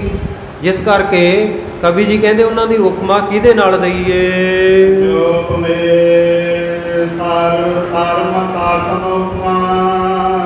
ਹਾਂਜੀ ਦੁਬਾਰਾ ਪੜ੍ਹਿਓ। ਜੋ ਉਪਮੇ ਤਾਰਤਮ ਉਪਮਾ। ਹਾਂ, ਸਤਿਗੁਰੂ ਜੀ ਉਪਮੇਯ ਹੈ। ਉਪਮੇਯ ਉਸ ਵਸਤੂ ਨੂੰ ਕਿਹਾ ਜਾਂਦਾ ਹੈ ਜਿਹਦੀ ਉਪਮਾ ਕੀਤੀ ਜਾਵੇ। ਕਹਿੰਦੇ ਜਿਹੜੀ ਵੀ ਉਪਮਾ ਸਤਿਗੁਰੂ ਸੱਚੇ ਪਾਤਸ਼ਾਹ ਜੀ ਨੂੰ ਦੇਣ ਲੱਗਦੇ ਆ, ਉਹਨਾਂ ਤੋਂ ਘੱਟ ਹੀ ਘੱਟ ਹੈ, ਨਿਊਨਤਮ ਹੀ ਹੈ। ਜਿਵੇਂ ਕਹਿੰਦੇ ਕਿਸੇ ਚੀਜ਼ ਦੀ ਉਪਮਾ ਕਰਨੀ ਹੋਵੇ ਤੇ ਉਹ ਜਿਹੜੀ ਚੀਜ਼ ਦੇ ਨਾਲ ਉਪਮਾ ਕੀਤੀ ਜਾਵੇ ਉਹ ਤੋਂ ਛੋਟੀ ਹੋਵੇ, ਉਹਦੇ ਬਰਾਬਰ, ਉਹਦੇ ਤੁਲ ਨਾ ਹੋਵੇ। ਤੇ ਇਹੋ ਜਿਹਾ ਕਵੀ ਜਿਹੜਾ ਇਉਂ ਵਰਣਨ ਕਰ ਦੇਵੇ ਨਾ, ਛੋਟੀ ਚੀਜ਼ ਦੀ ਵੱਡੀ ਚੀਜ਼ ਨਾਲ ਬਰਾਬਰਤਾ ਕਰ ਦੇਵੇ ਆਪਣੀ ਕਵਿਤਾ ਵਿੱਚ, ਕਹਿੰਦੇ ਉਹਦੇ ਉੱਤੇ ਲੋਕਾਂ ਦੀ ਹਾਸੀ ਹੁੰਦੀ ਹੈ। ਸ੍ਰੀ ਨਾਨਕ ਜੋ ਹਮਰੇ ਸੁਆਮੀ। ਸਤਿਗੁਰੂ ਨਾਨਕ ਦੇਵ ਮਹਾਰਾਜ ਜਿਹੜੇ ਸਾਡੇ ਮਾਲਕ ਹਨ, ਜੋ ਸੇ ਸੋ ਸਹਿ ਅੰਤਰਜਾਮੀ। ਉਹ ਤਾਂ ਜਿਹੋ ਜਿਹੇ ਹੈ, ਉਹ ਤਾਂ ਆਪਣੇ ਆਪ ਵਰਗਾ ਹੀ ਹੈ, ਅੰਤਰਜਾਮੀ ਸਤਿਗੁਰੂ, ਉਹਨਾਂ ਵਰਗਾ ਹੋਰ ਕੋਈ ਨਹੀਂ। ਕਹੇ ਪਤੈ ਨੇ ਘਟੈ ਘਟਾਈ। ਤੇ ਸਾਡੇ ਕਹਿਣ ਦੇ ਨਾਲ ਅਸੀਂ ਉਪਮਾ ਕਰੀ ਜਾਈਏ, ਉਹਨਾਂ ਨੇ ਵੱਧ ਨਹੀਂ ਜਾਣਾ। ਜੇ ਅਸੀਂ ਨਿੰਦਿਆ ਕਰੀ ਜਾਈਏ ਤੇ ਉਹਨਾਂ ਨੇ ਘਟ ਨਹੀਂ ਜਾਣਾ। ਜੇ ਸਭ ਮਿਲ ਕੇ ਆਖਣ ਪਾਹੇ, ਵੱਡਾ ਨਾ ਹੋਵੇ ਘਾਟ ਨਾ ਜਾਏ। ਜਿਮੀ ਜਮਾ ਕੇ ਵਿਖੇ ਸਮਸਤ ਏਕ ਜੋਤ ਹੈ, ਨਾ ਘਾਟ ਹੈ ਨਾ ਬਾੜ ਹੈ, ਨਾ ਘਾਟ ਬਾਦ ਹੋਵੇ। ਸਾਰੀ ਦੁਨੀਆ ਰਲ ਕੇ ਕਹਿਣ ਲੱਗ ਜਾਵੇ ਸਤਿਗੁਰੂ ਨਾਨਕ ਦੇਵ ਮਹਾਰਾਜ ਬਹੁਤ ਵੱਡੇ ਹੈ, ਬਹੁਤ ਵੱਡੇ ਹੈ, ਕੀ ਭਾਈ ਉਹ ਉਸ ਤੋਂ ਵੱਡੇ ਹੋ ਜਾਣਗੇ ਜਿੰਨੇ ਵੱਡੇ ਹੈ? ਸਾਰਾ ਸੰਸਾਰ ਰਲ ਕੇ ਕਹਿਣ ਲੱਗ ਜਾਵੇ ਵੀ ਗੁਰੂ ਤਾਂ ਬਹੁਤ ਛੋਟਾ ਹੈ, ਬਹੁਤ ਛੋਟਾ ਹੈ, ਕੀ ਗੁਰੂ ਦਾ ਕੁਝ ਘਟ ਜਾਵੇਗਾ? ਨਹੀਂ, ਵੱਡਾ ਨਾ ਹੋਵੇ ਘਾਟ ਨਾ ਜਾਏ। ਕਵੀ ਜੀ ਕਹਿੰਦੇ ਕਹੇ ਵਧੇ ਨਹਿ ਘਟੈ ਘਟਾਏ। ਕਹਿਣ ਨਾਲ ਉਹ ਵਾਧੇ ਨਹੀਂ, ਕਹਿਣ ਦੇ ਨਾਲ, ਘਟਾਉਣ ਦੇ ਨਾਲ ਘਟਦੇ ਨਹੀਂ, ਨਿੰਦਿਆ ਕਰਨ ਨਾਲ। ਜਨਮ ਤਾਰ ਜੋ ਗੁਰੂ ਕਹਾਈ। ਜਿਹੜੇ ਅਕਾਲ ਪੁਰਖ ਵਾਹਿਗੁਰੂ ਸੰਸਾਰ ਉੱਤੇ ਗੁਰੂ ਨਾਨਕ ਰੂਪ ਦੇ ਵਿੱਚ ਜਨਮ ਧਾਰ ਕੇ ਔਰ ਆਦਿ ਗੁਰੂ ਜਨਮ ਤੋਂ ਹੀ ਗੁਰੂ ਕਹਾਏ। ਇੱਕ ਤਾਂ ਹੁੰਦਾ ਨਾ ਦੁਨੀਆ ਵਿੱਚ ਆ ਕੇ ਲੋਕ, ਬਾਅਦ ਵਿੱਚ ਉਹਨਾਂ ਨੂੰ ਗਿਆਨ ਹੁੰਦਾ ਤੇ ਫਿਰ ਉਹ ਗੁਰੂ ਕਹਾਉਣ ਲੱਗਦੇ ਆ, ਗੁਰੂ ਬਣਦੇ ਆ ਸੰਸਾਰ ਦੇ। ਸੰਸਾਰ ਦੇ ਧਰਮਾਂ ਦਾ ਇਤਿਹਾਸ ਪੜ੍ਹ ਲਓ। ਕੋਈ ਕਿੰਨੇ ਸਾਲਾਂ ਦੀ ਉਮਰ ਵਿੱਚ ਗੁਰੂ ਬਣਿਆ, ਕੋਈ ਕਿੰਨੇ ਸਾਲਾਂ ਵਿੱਚ ਕਿਸੇ ਨੂੰ ਗਿਆਨ ਹੋਇਆ, ਕਿਸੇ ਨੂੰ ਕਿਸੇ ਜਗ੍ਹਾ ਜਾ ਕੇ ਗਿਆਨ ਹੋਇਆ, ਕਿਸੇ ਨੂੰ ਕਿਸੇ ਜਗ੍ਹਾ। ਪਰ ਭਾਈ ਗੁਰਦਾਸ ਜੀ ਦਾ ਪ੍ਰਮਾਣ ਪੜ੍ਹੋ। ਭਾਈ ਗੁਰਦਾਸ ਜੀ ਨੇ ਜਿੱਥੇ ਸਤਿਗੁਰੂ ਜੀ ਦੀ ਮਹਿਮਾ ਲਿਖੀ ਆ ਨਾ, ਉੱਥੇ ਇੱਕ ਇੱਕ ਸ਼ਬਦ ਬੜਾ ਧਿਆਨ ਮੰਗਦਾ। ਭਾਈ ਸਾਹਿਬ ਜੀ ਕਹਿੰਦੇ ਸਤਿਗੁਰ ਨਾਨਕ ਪ੍ਰਗਟਿਆ। ਇਹ ਨਹੀਂ ਕਿਹਾ ਵੀ ਮਹਿਤਾ ਕਾਲੂ ਜੀ ਦੇ ਘਰ ਬਾਲਕ ਜਨਮਿਆ, ਪ੍ਰਗਟਿਆ ਸ਼ਬਦ ਲਿਖਿਆ। ਤੇ ਜਿਹੜਾ ਪਹਿਲਾ ਸ਼ਬਦ ਆ ਉਹਦੇ ਵੱਲ ਤਵੱਜੋ ਦਿਓ, ਧਿਆਨ ਦਿਓ। ਉਹ ਸ਼ਬਦ ਲਿਖਿਆ ਸਤਿਗੁਰ। ਸਤਿਗੁਰ ਨਾਨਕ ਪ੍ਰਗਟਿਆ। ਇਹਦਾ ਭਾਵ ਕੀ ਹੈ ਕਿ ਗੁਰੂ ਨਾਨਕ ਦੇਵ ਮਹਾਰਾਜ ਜੱਗ ਵਿੱਚ ਆ ਕੇ, ਸੰਸਾਰ ਵਿੱਚ ਆ ਕੇ ਸਤਿਗੁਰੂ ਨਹੀਂ ਬਣੇ, ਉਹ ਤਾਂ ਸਤਿਗੁਰੂ ਰੂਪ ਵਿੱਚ ਹੀ ਪ੍ਰਗਟ ਹੋਏ ਆ। ਬੋਲੋ ਸਤਨਾਮ। ਇਸ ਕਰਕੇ ਆਦਿ ਰੂਪ ਤੋਂ ਹੀ, ਜਨਮ ਧਾਰਨ ਦੇ ਸਮੇਂ ਤੋਂ ਹੀ ਜਿਹੜੇ ਗੁਰੂ ਕਹਾਏ ਹਨ, ਜਿਵੇਂ ਵੇਦਾਂ ਦੀਆਂ ਰਿਚਾ ਸ਼ਰੁਤੀਆਂ, ਇਸੇ ਤਰੀਕੇ ਸਤਿਗੁਰੂ ਸੱਚੇ ਪਾਤਸ਼ਾਹ ਜੀ ਨੇ ਸੁਖੈਨ ਭਾਸ਼ਾ ਦੇ ਵਿੱਚ, ਸਰਲ ਭਾਸ਼ਾ ਦੇ ਵਿੱਚ ਗੁਰਬਾਣੀ ਦੇ ਬਹੁਤ ਸਾਰੇ ਸ਼ਬਦਾਂ ਦਾ ਉਚਾਰਨ ਕੀਤਾ, ਰਚਨਾ ਕੀਤੀ ਹੈ। ਕਿਉਂ ਉਚਾਰਨ ਕੀਤੇ? ਕਿਉਂਕਿ ਸਤਿਗੁਰੂ ਨੇ ਜਿਹੜੇ ਬੜੇ ਦੁਖੀ ਤੇ ਦੀਨ ਲੋਕ ਸੀ, ਉਹਨਾਂ ਦਾ ਹਿੱਤ ਕਰਕੇ, ਬਈ ਇਹਨਾਂ ਨੂੰ ਪਰਮਾਤਮਾ ਬਾਰੇ ਕੋਈ ਸੋਝੀ ਆ ਜਾਏ, ਸਮਝ ਆ ਜਾਏ। ਕਿਉਂਕਿ ਵੇਦਾਂ ਦੇ ਜਿਹੜੀਆਂ ਸ਼ਰੁਤੀਆਂ ਸਨ, ਰਿਚਾਂ ਸਨ, ਵੇਦਾਂ ਦਾ ਉਪਦੇਸ਼ ਸੀ, ਉਹ ਸੀ ਸੰਸਕ੍ਰਿਤ ਭਾਸ਼ਾ ਦੇ ਵਿੱਚ। ਆਮ ਬੰਦਾ ਨਹੀਂ ਸੀ ਕੋਈ ਪੜ੍ਹ ਸਕਦਾ।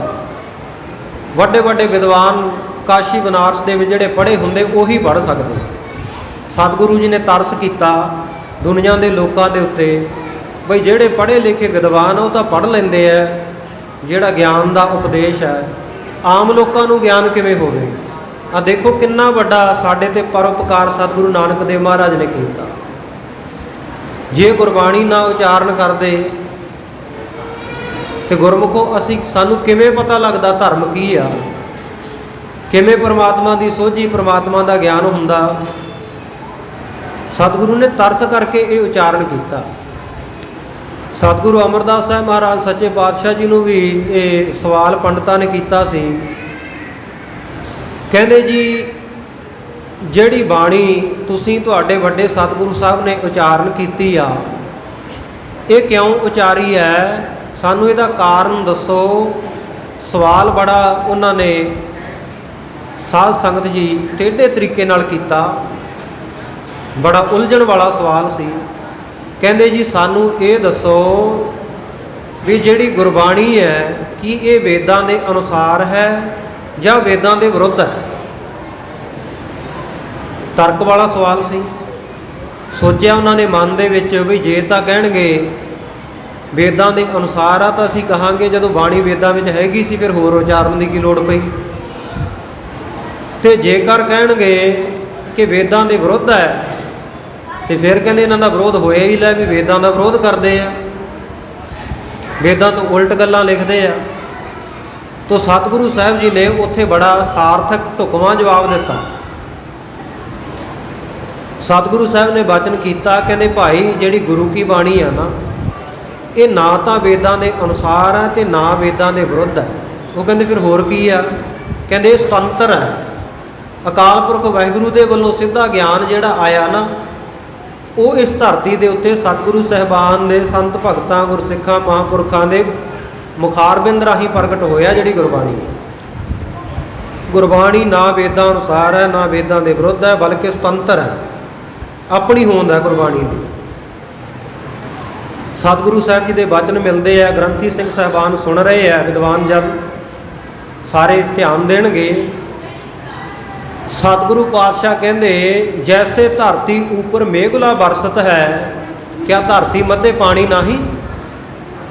ਜਿਵੇਂ ਕਹਿੰਦੇ ਧਰਤੀ ਦੇ ਉੱਤੇ ਫਸਲ ਦੇ ਵਾਸਤੇ ਬੱਦਲ ਵਰਨ ਦੀ ਲੋੜ ਪੈਂਦੀ ਹੈ, ਕਿਸਾਨ ਉਡੀਕਦੇ ਆ ਬੱਦਲ ਪਵੇ, ਮੀਂਹ ਪਵੇ।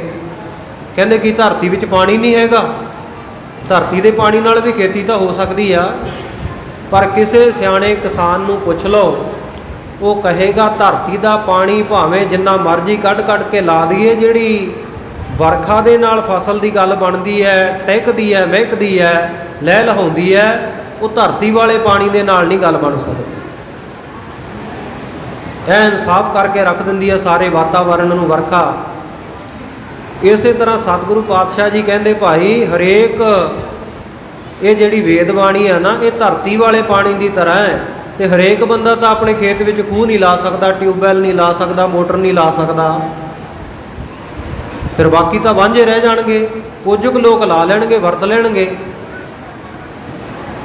ਤੇ ਜਿਵੇਂ ਬੱਦਲ ਨੇ ਵਰ ਕੇ ਸਾਰਿਆਂ ਦੇ ਉੱਤੇ ਕੋਈ ਅਮੀਰ ਗਰੀਬ ਨਹੀਂ ਦੇਖਦਾ, ਸਾਰੇ ਜਗ੍ਹਾ ਹੀ ਪੈ ਜਾਂਦਾ, ਸਭ ਦੀਆਂ ਫਸਲਾਂ ਨੂੰ ਮਹਿਕਣ ਲਾ ਦਿੰਦਾ, ਟਹਿਕਣ ਲਾ ਦਿੰਦਾ, ਪ੍ਰਫੁੱਲਤ ਕਰ ਦਿੰਦਾ।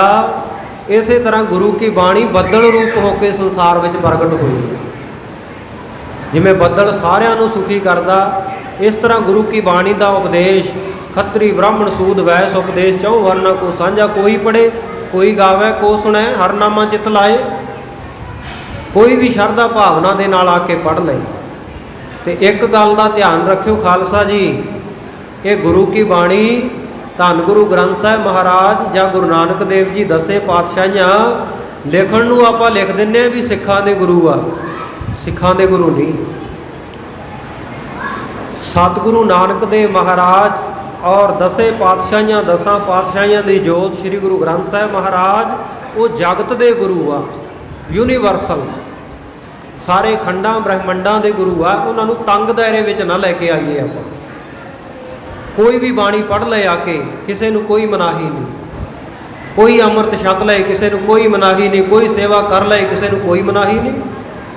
ਇਹ ਉਹ ਸਾਂਝਾ ਸਰਬ ਸਾਂਝਾ ਉਪਦੇਸ਼ ਸਤਿਗੁਰੂ ਨੇ ਇਹ ਗੁਰਬਾਣੀ ਰੂਪ ਦੇ ਵਿੱਚ ਸੰਸਾਰ ਦੇ ਉੱਤੇ ਪ੍ਰਗਟ ਕੀਤਾ ਹੈ, ਲੋਕਾਂ ਦੇ ਹਿੱਤ ਵਾਸਤੇ, ਲੋਕਾਂ ਨੂੰ ਦੁਖੀ ਦੇਖ ਕੇ, ਦੀਨ ਦੇਖ ਕੇ। ਕਿਉਂਕਿ ਕਲਯੁਗ ਦੇ ਕਾਲ ਵਿੱਚ, ਸਮੇਂ ਦੇ ਵਿੱਚ ਜਿਹੜੇ ਲੋਕ ਹੈ ਉਹ ਬੜੀ ਮੰਦੀ ਮੱਤ ਵਾਲੇ ਹਨ। ਕਿਰਪਾਲੂ, ਕਿਰਪਾ ਦੇ ਘਰ ਸਤਿਗੁਰੂ ਨਾਨਕ ਦੇਵ ਮਹਾਰਾਜ ਨੇ ਸਾਰਿਆਂ ਨੂੰ ਸੁਖੀ ਕੀਤਾ ਹੈ।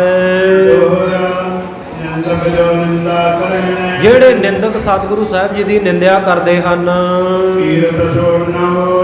ਉਹਨਾਂ ਦੇ ਨਿੰਦਿਆ ਕਰਨ ਦੇ ਨਾਲ ਸਤਿਗੁਰੂ ਜੀ ਦੀ ਮਹਿਮਾ ਦੇ ਵਿੱਚ ਕੋਈ ਨਿਊਨਤਾ ਨਹੀਂ ਆਉਂਦੀ, ਛੋਟ ਨਹੀਂ ਆਉਂਦੀ, ਘਾਟਾ ਨਹੀਂ ਪੈਂਦਾ।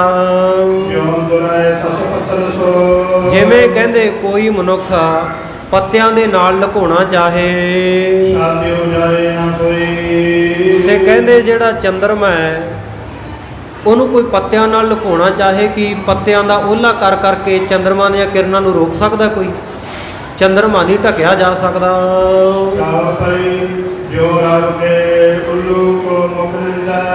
ਜਿਵੇਂ ਕਹਿੰਦੇ ਸੂਰਜ ਨੂੰ ਚੜ੍ਹਿਆ ਦੇਖ ਕੇ ਉੱਲੂ ਜਿਹੜੇ ਆਪਣੇ ਮੂੰਹ ਤੋਂ ਨਿੰਦਿਆ ਕਰਦੇ ਨੇ ਸੂਰਜ ਦੀ। ਕਿਉਂ? ਸੂਰਜ ਚੜ੍ਹਨ ਦੇ ਨਾਲ ਉਹ ਅੰਨੇ ਹੋ ਜਾਂਦੇ ਆ, ਆਪਣੀਆਂ ਅੱਖਾਂ ਬੰਦ ਕਰ ਲੈਂਦੇ ਹਨ।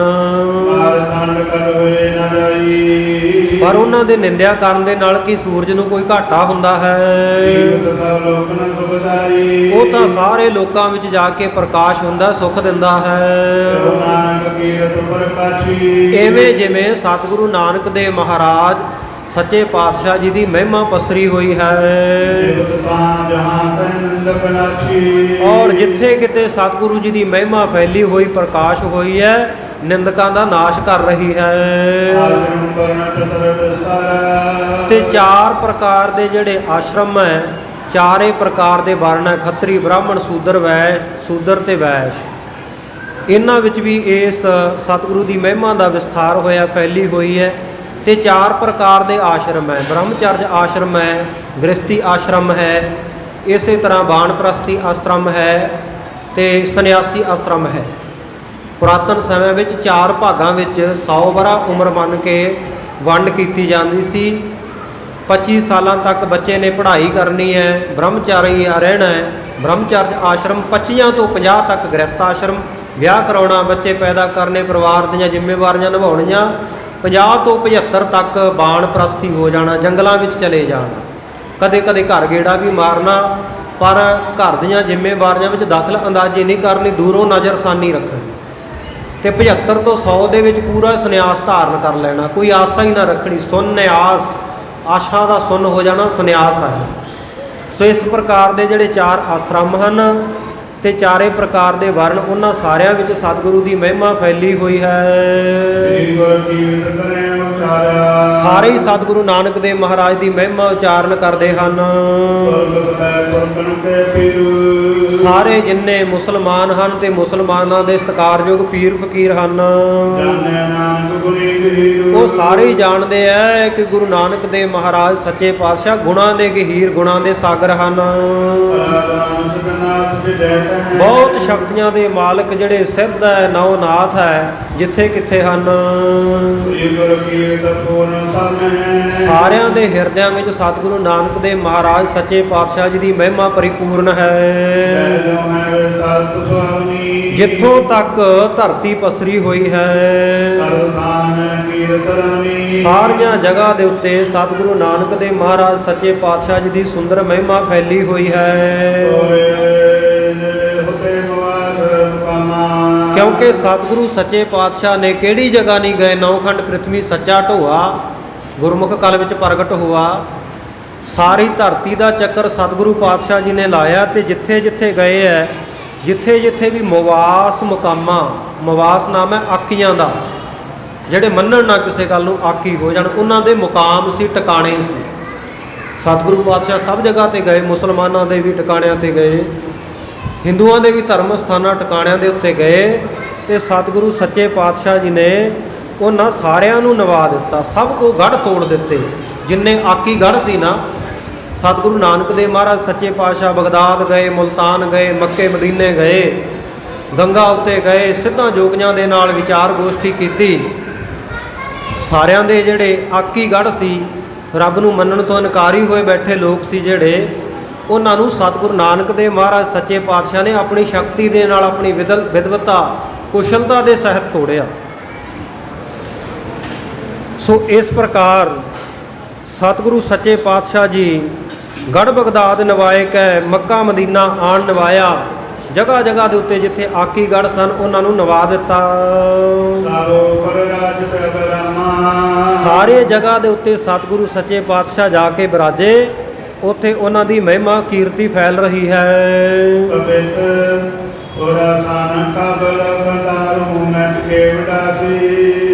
ਖੁਰਾਸਾਨ ਦਾ ਇਲਾਕਾ ਜਿਹਦਾ ਜ਼ਿਕਰ ਗੁਰਬਾਣੀ ਵਿੱਚ ਵੀ ਆਇਆ, ਖੁਰਾਸਾਨ ਖਸਮਾਨਾ ਕੀਆ ਹਿੰਦੁਸਤਾਨ ਡਰਾਇਆ। ਤੇ ਖੁਰਾਸਾਨ ਦਾ ਇਲਾਕਾ, ਕਾਬਲ ਕੰਧਾਰ ਦਾ ਇਲਾਕਾ, ਇਸ ਇਲਾਕੇ ਵਿੱਚ ਸਤਿਗੁਰੂ ਸੱਚੇ ਪਾਤਸ਼ਾਹ ਜੀ ਦੀ ਮਹਿਮਾ ਇਹ ਸੁੰਦਰ ਕਵਿੱਤ ਭਾਈ ਸਾਹਿਬ ਨੇ ਬੜੀ ਵਿਦਵਤਾ ਪੂਰਵਕ ਲਿਖਿਆ, ਬਹੁਤ ਵਿਦਵਤਾ ਦਿਖਾਈ ਹੈ। ਵੱਖਰੇ ਵੱਖਰੇ ਇਲਾਕਿਆਂ ਦੇ ਨਾਮ ਲੈ ਕੇ ਤੇ ਵੱਖਰੀਆਂ ਵੱਖਰੀਆਂ ਉਜਲੀਆਂ ਸਫੈਦ ਚਿੱਟੀਆਂ ਚੀਜ਼ਾਂ ਦੀਆਂ ਉਦਾਹਰਨਾਂ ਦਿੱਤੀਆਂ। ਤੁਸੀਂ ਅੱਗੇ ਸੁਣੋਗੇ, ਜਿੰਨੇ ਨਾਮ ਆਉਣਗੇ ਚਿੱਟੀਆਂ ਚੀਜ਼ਾਂ ਦੇ ਆਉਣਗੇ। ਕਹਿੰਦੇ ਖੁਰਾਸਾਨ ਦਾ, ਕਾਬਲ ਕੰਧਾਰ ਦਾ ਜਿਹੜਾ ਇਲਾਕਾ, ਉਹਦੇ ਵਿੱਚ ਸਤਿਗੁਰੂ ਦੀ ਮਹਿਮਾ ਕੇਵੜੇ ਵਾਂਗੂ ਫੈਲੀ ਹੋਈ ਹੈ। ਜਿਵੇਂ ਕੇਵੜਾ ਨਹੀਂ ਹੁੰਦਾ ਸੁਗੰਧੀ ਵਾਲਾ, ਉਹ ਕੇਵੜੇ ਦਾ ਇੱਕ ਬੂਟਾ ਹੁੰਦਾ, ਚਿੱਟੇ ਰੰਗ ਦੇ ਫੁੱਲ ਲੱਗਦੇ ਆ ਉਹਨੂੰ। ਉਹਨਾਂ ਚਿੱਟੇ ਰੰਗ ਦੇ ਫੁੱਲਾਂ ਵਰਗੀ ਮਹਿਮਾ ਸਤਿਗੁਰੂ ਨਾਨਕ ਦੇਵ ਜੀ ਦੀ ਕਾਬਲ ਕੰਧਾਰ ਖੁਰਾਸਾਨ ਇਲਾਕੇ ਤੱਕ ਫੈਲੀ ਹੋਈ ਹੈ।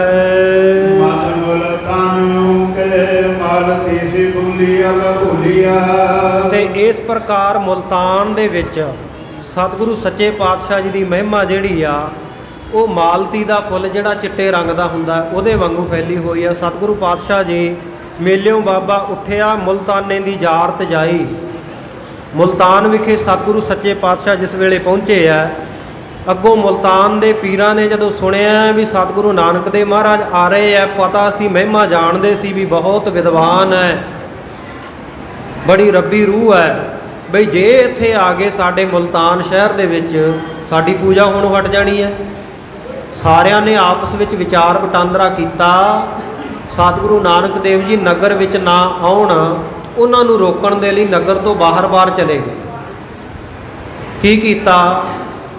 ਸਿਆਣੇ ਲੋਕਾਂ ਦਾ ਇੱਕ ਇਸ਼ਾਰਾ ਹੀ ਹੁੰਦਾ। ਦੁੱਧ ਦਾ ਨਾ ਇੱਕ ਕਟੋਰਾ ਨੱਕੋ ਨੱਕ ਭਰ ਲਿਆ, ਉੱਪਰ ਤੱਕ ਪੂਰਾ ਫੁੱਲ ਕਰ ਲਿਆ। ਸਤਿਗੁਰੂ ਨਾਨਕ ਦੇਵ ਮਹਾਰਾਜ ਜਿੱਥੇ ਮੁਲਤਾਨ ਨਗਰ ਦੇ ਬਾਹਰ ਬੈਠੇ ਸੀ, ਉੱਥੇ ਲਿਜਾ ਕੇ ਬੜੇ ਧਿਆਨ ਦੇ ਨਾਲ ਉਹਨਾਂ ਦੇ ਅੱਗੇ ਟਿਕਾ ਦਿੱਤਾ। ਸਤਿਗੁਰੂ ਨਾਨਕ ਦੇਵ ਮਹਾਰਾਜ ਸਮਝ ਗਏ ਵੀ ਪੀਰ ਕੀ ਕਹਿਣਾ ਚਾਹੁੰਦੇ ਆ, ਕਿਉਂਕਿ ਅੰਤਰਜਾਮੀ ਆ। ਸਤਿਗੁਰੂ ਨਾਨਕ ਦੇਵ ਮਹਾਰਾਜ ਉਹਨਾਂ ਦੀ ਗੱਲ ਸਮਝ ਗਏ। ਇਸ਼ਾਰਾ ਇਹ ਸੀ ਕਿ ਪੀਰ ਜੀ, ਗੁਰੂ ਨਾਨਕ ਦੇਵ ਜੀ, ਇਹ ਮੁਲਤਾਨ ਨਗਰ ਵਿੱਚ ਤੁਹਾਡੇ ਵਾਸਤੇ ਕੋਈ ਜਗ੍ਹਾ ਨਹੀਂ। ਮੁਲਤਾਨ ਤਾਂ ਪਹਿਲਾਂ ਹੀ ਪੀਰਾਂ ਦੇ ਨਾਲ ਭਰਿਆ ਹੋਇਆ, ਜਿਵੇਂ ਆਹ ਦੁੱਧ ਦਾ ਕਟੋਰਾ ਉੱਤੋਂ ਤੱਕ ਨੱਕੋ ਨੱਕ ਭਰਿਆ ਹੋਇਆ, ਇੱਕ ਵੀ ਬੂੰਦ ਇਹਦੇ ਵਿੱਚ ਹੋਰ ਸਮਾਵੇਗੀ, ਦੁੱਧ ਬਾਹਰ ਰੁੜ ਜਾਏਗਾ। ਗੁਪਤ ਸਵਾਲ ਸੀ। ਤੋ ਸਤਿਗੁਰੂ ਸੱਚੇ ਪਾਤਸ਼ਾਹ ਨੇ ਗੁਪਤ ਹੀ ਉੱਤਰ ਦੇ ਦਿੱਤਾ। ਬਾਬੇ ਕੱਢ ਕਰ ਬਗਲ ਤੇ ਚੰਬੇਲੀ ਦੁੱਧ ਵਿੱਚ ਮਿਲਾਈ। ਸਤਿਗੁਰੂ ਨਾਨਕ ਦੇਵ ਮਹਾਰਾਜ ਨੇ ਆਪਣੀ ਬਗਲ ਦੇ ਵਿੱਚੋਂ, ਆਪਣੇ ਖੀਸੇ ਦੇ ਵਿੱਚੋਂ ਚੰਬੇਲੀ ਦਾ ਚਿੱਟੇ ਰੰਗ ਦਾ ਇੱਕ ਫੁੱਲ ਕੱਢਿਆ ਉਹ ਦੁੱਧ ਦੇ ਭਰੇ ਹੋਏ ਕਟੋਰੇ ਦੇ ਉੱਤੇ ਬੜੇ ਆਰਾਮ ਦੇ ਨਾਲ ਦੁੱਧ ਦੇ ਉੱਤੇ ਟਿਕਾ ਦਿੱਤਾ। ਤਰਨ ਲੱਗ ਪਿਆ ਫੁੱਲ। ਤੈਰਦੇ ਹੋਏ ਫੁੱਲ ਨੂੰ ਦੇਖ ਕੇ ਇੱਕ ਦੂਜੇ ਵੱਲ ਹੈਰਾਨੀ ਨਾਲ ਦੇਖਦੇ ਆ ਵੀ ਅਸੀਂ ਤਾਂ ਇਹਨਾਂ ਨੂੰ ਨਗਰ ਚੋਂ ਕੱਢਣ ਆਏ ਸੀ, ਇਸ਼ਾਰਾ ਕੀਤਾ ਸੀ, ਇਹਨਾਂ ਨੇ ਜਵਾਬ ਕੀ ਦੇ ਦਿੱਤਾ? ਗੁਪਤੀ ਜਵਾਬ ਸੀ। ਜਵਾਬ ਕੀ ਸੀ?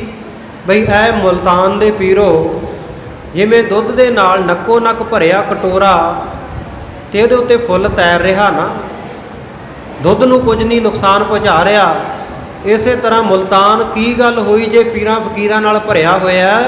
ਅਸੀਂ ਮੁਲਤਾਨ ਦੇ ਵਿੱਚ ਇਉਂ ਰਹਾਂਗੇ ਜਿਵੇਂ ਆ ਦੁੱਧ ਦੇ ਉੱਤੇ ਫੁੱਲ ਤਰ ਰਿਹਾ, ਤੁਹਾਨੂੰ ਕੋਈ ਦੁੱਖ ਨਹੀਂ ਦਿੰਦੇ। ਜਿਵੇਂ ਇਹ ਚਮੇਲੀ ਦੇ ਫੁੱਲ ਨੇ ਦੁੱਧ ਵਿੱਚ ਖੁਸ਼ਬੂ ਪੈਦਾ ਕਰ ਦਿੱਤੀ ਆ, ਇਸੇ ਤਰੀਕੇ ਅਸੀਂ ਭਗਤੀ ਰੂਪੀ ਖੁਸ਼ਬੂ ਤੁਹਾਨੂੰ ਬਖਸ਼ਾਂਗੇ, ਨੁਕਸਾਨ ਨਹੀਂ ਤੁਹਾਡਾ ਕਰਾਂਗੇ। ਇਉਂ ਗੁਪਤ ਸਵਾਲ ਦਾ ਗੁਪਤ ਉੱਤਰ ਸਤਿਗੁਰੂ ਸੱਚੇ ਪਾਤਸ਼ਾਹ ਜੀ ਨੇ ਮੁਲਤਾਨ ਵਿੱਚ ਦਿੱਤਾ। ਉਹ ਮੁਲਤਾਨ ਨਗਰ ਵਿੱਚ ਕਵੀ ਜੀ ਕਹਿੰਦੇ ਮਾਲਤੀ ਦੇ ਚਿੱਟੇ ਫੁੱਲ ਦੀ ਤਰ੍ਹਾਂ ਸਤਿਗੁਰੂ ਜੀ ਦੀ ਮਹਿਮਾ ਹੁਣ ਤੱਕ ਫੈਲ ਰਹੀ ਹੈ।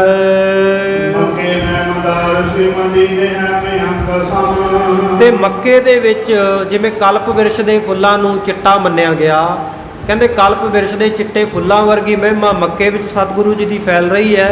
ਤੇ ਮਦੀਨੇ ਹੈ ਮਿਹੰਕ ਸਮ, ਮਦੀਨੇ ਵਿੱਚ ਮਯੰਕ ਚੰਦਰਮਾ ਦੀ ਤਰ੍ਹਾਂ ਸਤਿਗੁਰੂ ਜੀ ਦੀ, ਜਿਵੇਂ ਚੰਦਰਮਾ ਦੀਆਂ ਕਿਰਨਾਂ ਚਿੱਟੀਆਂ ਹੁੰਦੀਆਂ ਨਾ, ਉਜਲੀਆਂ, ਸਾਰੀਆਂ ਚਿੱਟੀਆਂ ਚੀਜ਼ਾਂ ਦੀ ਉਦਾਹਰਨ ਕਵੀ ਜੀ ਦੇ ਰਹੇ ਆ। ਮਦੀਨੇ ਵਿੱਚ ਸਤਿਗੁਰੂ ਜੀ ਦੀ ਮਹਿਮਾ ਚੰਦਰਮਾ ਦੀ ਤਰ੍ਹਾਂ ਫੈਲ ਰਹੀ ਆ। ਮੱਕੇ ਵਿੱਚ ਸਤਿਗੁਰੂ ਜੀ ਜਦੋਂ ਗਏ ਆ, ਫਿਰਿਆ ਮੱਕਾ ਕਲਾ ਦਿਖਾਰੀ, ਸਤਿਗੁਰੂ ਜੀ ਦੇ ਚਰਨਾਂ ਦੇ ਨਾਲ ਹੀ ਮੱਕਾ ਘੁੰਮਦਾ ਰਿਹਾ। ਜਿੱਧਰ ਨੂੰ ਸਤਿਗੁਰੂ ਦੇ ਚਰਨ ਜੀਵਨ ਕਾਜੀ ਕਰਦਾ ਸੀ ਨਾ, ਉਧਰ ਨੂੰ ਮੱਕਾ ਕਾਬਾ ਘੁੰਮ ਜਾਂਦਾ ਸੀ। ਮੱਕਾ ਸ਼ਹਿਰ ਦਾ ਨਾਂ, ਜਗ੍ਹਾ ਦਾ ਨਾਂ ਕਾਬਾ। ਜਿਵੇਂ ਅੰਮ੍ਰਿਤਸਰ ਸਾਹਿਬ ਸਰੋਵਰ ਦਾ ਨਾਂ ਤੇ ਅੰਮ੍ਰਿਤਸਰ ਸ਼ਹਿਰ ਦਾ ਵੀ ਨਾਂ ਲੈਣ ਲੱਗ ਪਏ ਆਪਾਂ। ਇਸੇ ਤਰ੍ਹਾਂ ਇਹ ਮੱਕਾ ਹੀ ਕਹਿ ਦਿੱਤਾ ਜਾਂਦਾ ਕਾਬੇ ਨੂੰ। ਸੋ ਸਤਿਗੁਰੂ ਸੱਚੇ ਪਾਤਸ਼ਾਹ ਜੀ ਦੀ ਮਹਿਮਾ ਮੱਕੇ ਦੇ ਵਿੱਚ ਕਲਪ ਵਿਰਸ਼ ਦੀ ਤਰ੍ਹਾਂ, ਕਲਪ ਵਿਰਸ਼ ਦੇ ਫੁੱਲਾਂ ਦੀ, ਚਿੱਟੇ ਫੁੱਲਾਂ ਦੀ ਤਰ੍ਹਾਂ ਫੈਲ ਰਹੀ ਹੈ। ਤੇ ਮਦੀਨੇ ਦੇ ਵਿੱਚ ਜਿੱਥੇ ਮੁਹੰਮਦ ਸਾਹਿਬ ਦੀ ਕਬਰ ਹੈ, ਉੱਥੇ ਚੰਦਰਮਾ ਦੇ ਵਕਤ ਚੰਦਰਮਾ ਦੀਆਂ ਕਿਰਨਾਂ ਚਿੱਟੀਆਂ ਉਜਲ ਕਿਰਨਾਂ ਵਾਂਗੂ ਸਤਿਗੁਰੂ ਦੀ ਮਹਿਮਾ ਫੈਲ ਰਹੀ ਆ। ਜਦੋਂ ਸਤਿਗੁਰੂ ਸੱਚੇ ਪਾਤਸ਼ਾਹ ਇੱਥੇ ਗਏ ਆ, ਮੱਕਾ ਘੁਮਾਇਆ, ਉੱਥੋਂ ਦੇ ਕਾਜ਼ੀਆਂ ਨੇ ਸ਼ਰਧਾ ਵਸ ਹੋ ਕੇ ਸਤਿਗੁਰੂ ਜੀ ਦੀ ਇੱਕ ਖੜਾਮ ਉੱਥੇ ਰੱਖ ਲਈ ਸੀ। ਦੂਜੀ ਖੜਾਮ ਜਿੱਥੇ ਮੁਹੰਮਦ ਸਾਹਿਬ ਦੀ ਕਬਰ ਨੇ ਆ ਕੇ ਸਤਿਗੁਰੂ ਸੱਚੇ ਪਾਤਸ਼ਾਹ ਜੀ ਨੂੰ ਸੀਸ ਨਵਾਇਆ, ਮੱਥਾ ਟੇਕਿਆ, ਉੱਥੇ ਕਾਜ਼ੀਆਂ ਨੇ ਸ਼ਰਧਾ ਵਸ ਰੱਖ ਲਈ ਸੀ। ਦੋਵੇਂ ਖੜਾਵਾਂ ਦੀ ਅੱਜ ਵੀ ਉੱਥੇ ਪੂਜਾ ਹੁੰਦੀ ਹੈ। ਇਉਂ ਸਤਿਗੁਰੂ ਜੀ ਦੀ ਮੱਕੇ ਮਦੀਨੇ ਵਿੱਚ ਮਹਿਮਾ ਕਲਪ ਵਿਰਸ਼ ਦੇ ਚਿੱਟੇ ਫੁੱਲਾਂ ਤਰ੍ਹਾਂ ਤੇ ਚੰਦਰਮਾ ਦੀ ਚਾਂਦਨੀ ਤਰ੍ਹਾਂ ਫੈਲ ਰਹੀ ਹੈ। ਅੰਬਰਿਆ ਸੀ ਕਾਸ਼ਮੀਰ ਭਰੀ ਪਾਂਤ ਝੁਲੀਆ। ਤੇ ਕੰਬ ਨਾਮ ਹੈ ਸੰਖ ਦਾ, ਜਿਵੇਂ ਸੰਖ ਚਿੱਟੇ ਰੰਗ ਦਾ ਹੁੰਦਾ, ਇਉਂ ਕਸ਼ਮੀਰ ਦੇ ਵਿੱਚ ਸਤਿਗੁਰੂ ਨਾਨਕ ਦੇਵ ਮਹਾਰਾਜ ਦੀ ਮਹਿਮਾ ਬੜੇ ਭਲੀ ਭਾਂਤ ਕਰਕੇ ਫੈਲ ਰਹੀ ਹੈ। ਭਾਰਤ ਸੀ ਬਗਦਾਦ, ਨਾਰਦ ਸੀ ਪਖਰਾਦ। ਭਾਰਤ ਨਾਮ ਹੈ ਪਾਰੇ ਦਾ, ਪਾਰਾ ਚਿੱਟਾ ਹੁੰਦਾ। ਬਗਦਾਦ ਦੇ ਵਿੱਚ ਉੱਥੇ ਵੀ ਸਤਿਗੁਰੂ ਜੀ ਦੀ ਮਹਿਮਾ, ਜਿੱਥੇ ਸਾਧ ਸੰਗਤ ਜੀ ਇਸਲਾਮੀ ਸ਼ਰ੍ਹਾ ਵਾਲਿਆਂ ਨੇ ਰਾਗ ਦੇ ਉੱਤੇ ਪਾਬੰਦੀ ਲਾ ਰੱਖੀ ਸੀ, ਕੋਈ ਸੰਗੀਤ ਨਹੀਂ ਵਜਾ ਸਕਦਾ, ਤੇ ਸਤਿਗੁਰੂ ਨਾਨਕ ਦੇਵ ਮਹਾਰਾਜ ਸੱਚੇ ਪਾਤਸ਼ਾਹ ਨੇ ਦਿੱਤੀ ਬਾਂਗ ਨਵਾਜ ਧਰ ਸੁਨ ਸਮਾਨ ਹੁਆ ਜਹਾਨਾ। ਭਾਈ ਗੁਰਦਾਸ ਜੀ ਦੀਆਂ ਵਾਰਾਂ ਪੜ੍ਹਦੇ ਆਪਾਂ। ਗੁਰੂ ਬਾਬਾ ਜੀ ਨੇ ਉੱਚੀ ਆਵਾਜ਼, ਉੱਚੀ ਜਕਾਰਾ ਉੱਥੇ ਲਾਇਆ, ਸਤਿ ਸ਼੍ਰੀ ਅਕਾਲ ਗੁਰਬਰ ਅਕਾਲ, ਐਸੇ ਵਚਨ ਸਤਿਗੁਰੂ ਨਾਨਕ ਦੇਵ ਮਹਾਰਾਜ ਨੇ ਉੱਥੇ ਕੀਤੇ। ਤੇ ਬਗਦਾਦ ਦੇ ਪੀਰਾਂ ਨੇ ਬਹੁਤ ਵਿਰੋਧ ਕੀਤਾ। ਸਤਿਗੁਰੂ ਜੀ ਨੇ ਸਮਝਾਇਆ, ਕਹਿੰਦੇ ਭਾਈ ਅੰਮ੍ਰਿਤ, ਗੁਰਬਾਣੀ ਅੰਮ੍ਰਿਤ ਰੂਪ ਹੈ, ਸੰਗੀਤ ਦੇ ਨਾਲ ਇਹਨੂੰ ਮਿਲਾ ਕੇ ਗਾਈਏ ਤੇ ਇਹ ਅੰਮ੍ਰਿਤ ਦਾ ਕੰਮ ਕਰਦੀ ਹੈ, ਜ਼ਹਿਰ ਦਾ ਨਹੀਂ ਕਰਦੀ। ਰਾਗ ਨੂੰ ਜ਼ਹਿਰ ਨਾ ਮੰਨੋ ਤੁਸੀਂ। ਰਾਗ ਜਿਹੜਾ ਗੁਰਬਾਣੀ ਨਾਲ ਮਿਲ ਕੇ ਇਹ ਅੰਮ੍ਰਿਤ ਬਣ ਜਾਂਦਾ, ਤਾਂ ਹੀ ਆਪਾਂ ਸ਼ਬਦ ਵਰਤਦੇ ਹਾਂ ਅੰਮ੍ਰਿਤ ਕੀਰਤਨ। ਸਤਿਗੁਰੂ ਸੱਚੇ ਪਾਤਸ਼ਾਹ ਦੀ ਉੱਥੇ ਮਹਿਮਾ ਬਗਦਾਦ ਵਿੱਚ ਪਾਰੇ ਵਾਂਗ ਫੈਲ ਰਹੀ ਹੈ। ਤੇ ਨਾਰਦ ਸੀ ਭਖਰਾਦ, ਭਖਰ ਆਦਿਕ ਇਲਾਕਿਆਂ ਵਿੱਚ ਸੱਖਰ ਭਖਰ ਰੋੜੀ ਸਤਿਗੁਰੂ ਪਾਤਸ਼ਾਹ ਜਿੱਥੇ ਗਏ, ਉੱਥੇ ਕਹਿੰਦੇ ਨਾਰਦ ਦੇ ਵਾਂਗੂ, ਨਾਰਦ ਦਾ ਰੰਗ ਵੀ ਚਿੱਟਾ ਮੰਨਿਆ, ਕਹਿੰਦੇ ਸਤਿਗੁਰੂ ਜੀ ਦੀ ਮਹਿਮਾ ਉਜਲੀ ਫੈਲ ਰਹੀ ਹੈ। ਗੰਗਾ ਕੈਸੀ ਧਾਰ ਪਈ ਕੰਗ ਜੋ ਕੇ ਪੁਰੀਆ। ਤੇ ਗੰਗਾ ਦੇ ਕਿਨਾਰੇ ਸਤਿਗੁਰੂ ਸੱਚੇ ਪਾਤਸ਼ਾਹ ਜੀ ਗਏ ਆ, ਤੇ ਗੰਗਾ ਦੀ ਧਾਰ ਜਿਵੇਂ ਬੜੀ ਚਿੱਟੀ ਸਵੱਛ ਨਿਰਮਲ ਹੈ ਨਾ, ਗੰਗਾ ਦੇ ਉੱਤੇ ਵੀ ਸਤਿਗੁਰੂ ਜੀ ਦੀ ਮਹਿਮਾ ਇਉਂ ਚਿੱਟੀ ਉਜਲੀ ਫੈਲ ਰਹੀ ਹੈ। ਜਿਸ ਵੇਲੇ ਸਤਿਗੁਰੂ ਸੱਚੇ ਪਾਤਸ਼ਾਹ ਗੰਗਾ ਉੱਤੇ ਗਏ ਆ, ਬ੍ਰਾਹਮਣਾਂ ਪੰਡਤਾਂ ਨੂੰ ਉਪਦੇਸ਼ ਦਿੱਤਾ, ਬਈ ਸੂਰਜ ਵੱਲ ਨੂੰ ਪਾਣੀ ਕਿਉਂ ਸੁੱਟ ਰਹੇ ਹੋ? ਕਹਿੰਦੇ ਜੀ ਸਾਡੇ ਦੇਵਲੋਕ ਵਿੱਚ ਪਿੱਤਰ ਬੈਠੇ ਆ, ਉਹ ਰੱਜ ਜਾਂਦੇ ਆ। ਸਤਿਗੁਰੂ ਨੇ ਪੱਛੋਂ ਵੱਲ ਮੂੰਹ ਕਰਕੇ ਪਾਣੀ ਸੁੱਟਣਾ ਸ਼ੁਰੂ ਕਰ ਦਿੱਤਾ। ਉਹ ਕਹਿੰਦੇ ਵੀ ਅਗਿਆਨੀ ਕਿੰਨਾ ਬੰਦਾ ਕਮਲਾ, ਸਾਰੇ ਕਹਿੰਦੇ ਚੜ੍ਹਦੇ ਵੱਲ ਮੂੰਹ ਕਰਕੇ ਪਾਣੀ ਸੁੱਟਦੇ ਆ, ਤੇ ਇਹ ਗੰਗਾ ਵਿੱਚ ਖੜ ਕੇ ਪਿੱਛੇ ਨੂੰ ਪਾਣੀ ਸੁੱਟੀ ਜਾਂਦੇ ਆ। ਕਹਿੰਦੇ ਤੁਸੀਂ ਐਸਾ ਕਿਉਂ ਕਰਦੇ ਹੋ?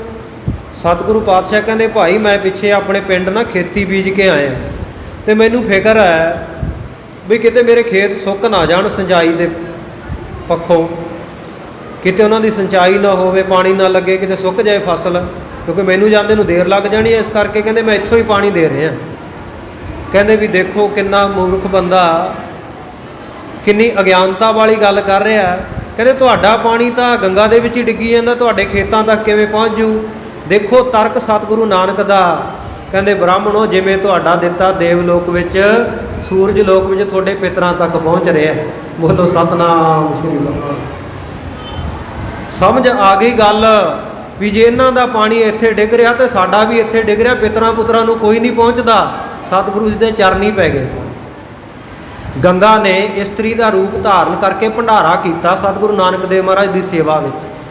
ਸਭ ਸਾਧੂ ਸੰਤਾਂ ਨੇ ਉੱਥੇ ਛਕਿਆ, ਤ੍ਰਿਪਤ ਹੋਏ। ਜਿਸ ਵੇਲੇ ਕਿਸੇ ਪੁੱਛਿਆ ਉਹ ਸੁੰਦਰ ਇਸਤਰੀ ਦੇ ਰੂਪ ਵਿੱਚ ਗੰਗਾ ਨੂੰ ਵੀ ਤੂੰ ਕੌਣ ਹੈ, ਕਿਹਦੀ ਸੇਵਾ, ਕਿਉਂ ਇੰਨੀ ਵੱਡੀ ਸੇਵਾ, ਐਡਾ ਭੰਡਾਰਾ ਕੀਤਾ? ਉਹਨੇ ਆਖਿਆ ਜਗਤ ਗੁਰੂ ਸਤਿਗੁਰੂ ਨਾਨਕ ਦੇਵ ਮਹਾਰਾਜ, ਇਹਨਾਂ ਦੀ ਸੇਵਾ ਦਾ ਮੈਨੂੰ ਮੌਕਾ ਮਿਲਿਆ, ਆ ਕੇ ਦਰਸ਼ਨ ਦਿੱਤੇ ਆ ਇਹਨਾਂ ਨੇ। ਧਿਆਨ ਦਿਓ, ਤੀਰਥਾਂ ਦੇ ਉੱਤੇ ਲੋਕ ਪਾਪ ਲਾਉਣ ਵਾਸਤੇ ਜਾਂਦੇ ਆ, ਪਰ ਸਤਿਗੁਰੂ ਨਾਨਕ ਦੇਵ ਮਹਾਰਾਜ ਤੀਰਥਾਂ ਨੂੰ ਪਵਿੱਤਰ ਕਰਨ ਵਾਸਤੇ ਗਏ, ਤੀਰਥਾਂ ਨੂੰ ਪਵਿੱਤਰ ਕਰਨ ਵਾਸਤੇ। ਗੰਗਾ ਵੀ ਵੱਡੇ ਭਾਗ ਸਮਝਦੀ ਆ, ਸਤਿਗੁਰੂ ਨਾਨਕ ਆਏ ਆ, ਇਹਨਾਂ ਦੀ ਸੇਵਾ ਵਿੱਚ ਮੈਂ ਭੰਡਾਰਾ ਕਰਾਂ, ਲੰਗਰ ਲਾ ਦਿਆਂ। ਇਉਂ ਜਦੋਂ ਸੁਣਿਆ ਵੀ ਸਤਿਗੁਰੂ ਨਾਨਕ ਦੀ ਮਹਿਮਾ ਗੰਗਾ ਵੀ ਕਰਦੀ ਹੈ, ਸਾਰੇ ਚਰਨੀ ਪੈ ਗਏ ਸਨ। ਸੋ ਉਹ ਗੰਗਾ ਦੇ ਕਿਨਾਰੇ ਉੱਤੇ ਗੰਗਾ ਦੀ ਧਾਰ ਵਰਗੀ ਨਿਰਮਲ ਸ਼ੋਭਾ, ਨਿਰਮਲ ਮਹਿਮਾ ਸਤਿਗੁਰੂ ਜੀ ਦੀ ਪਸਰ ਰਹੀ ਹੈ।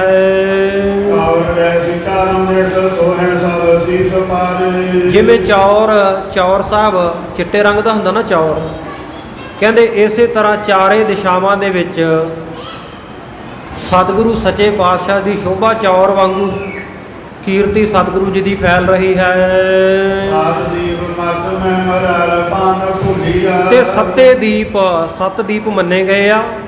ਸੱਤੇ ਦੀਪਾਂ ਦੇ ਵਿੱਚ ਮਰਾਲ ਪਾਂਤ ਭੂਲੀਆ, ਜਿਵੇਂ ਮਰਾਲ ਹੰਸ, ਉਹਨਾਂ ਦੀ ਪਰਾਲ ਕਹੀਏ ਪੰਗਤੀ, ਹੰਸਾਂ ਦੀ ਡਾਰ ਭੁੱਲੀ ਭੁਲੇਖੀ ਕਦੇ ਇੱਧਰ ਉੱਡ ਜੇ, ਕਦੇ ਦੂਜੇ ਪਾਸੇ ਉੱਡ ਜਾਏ।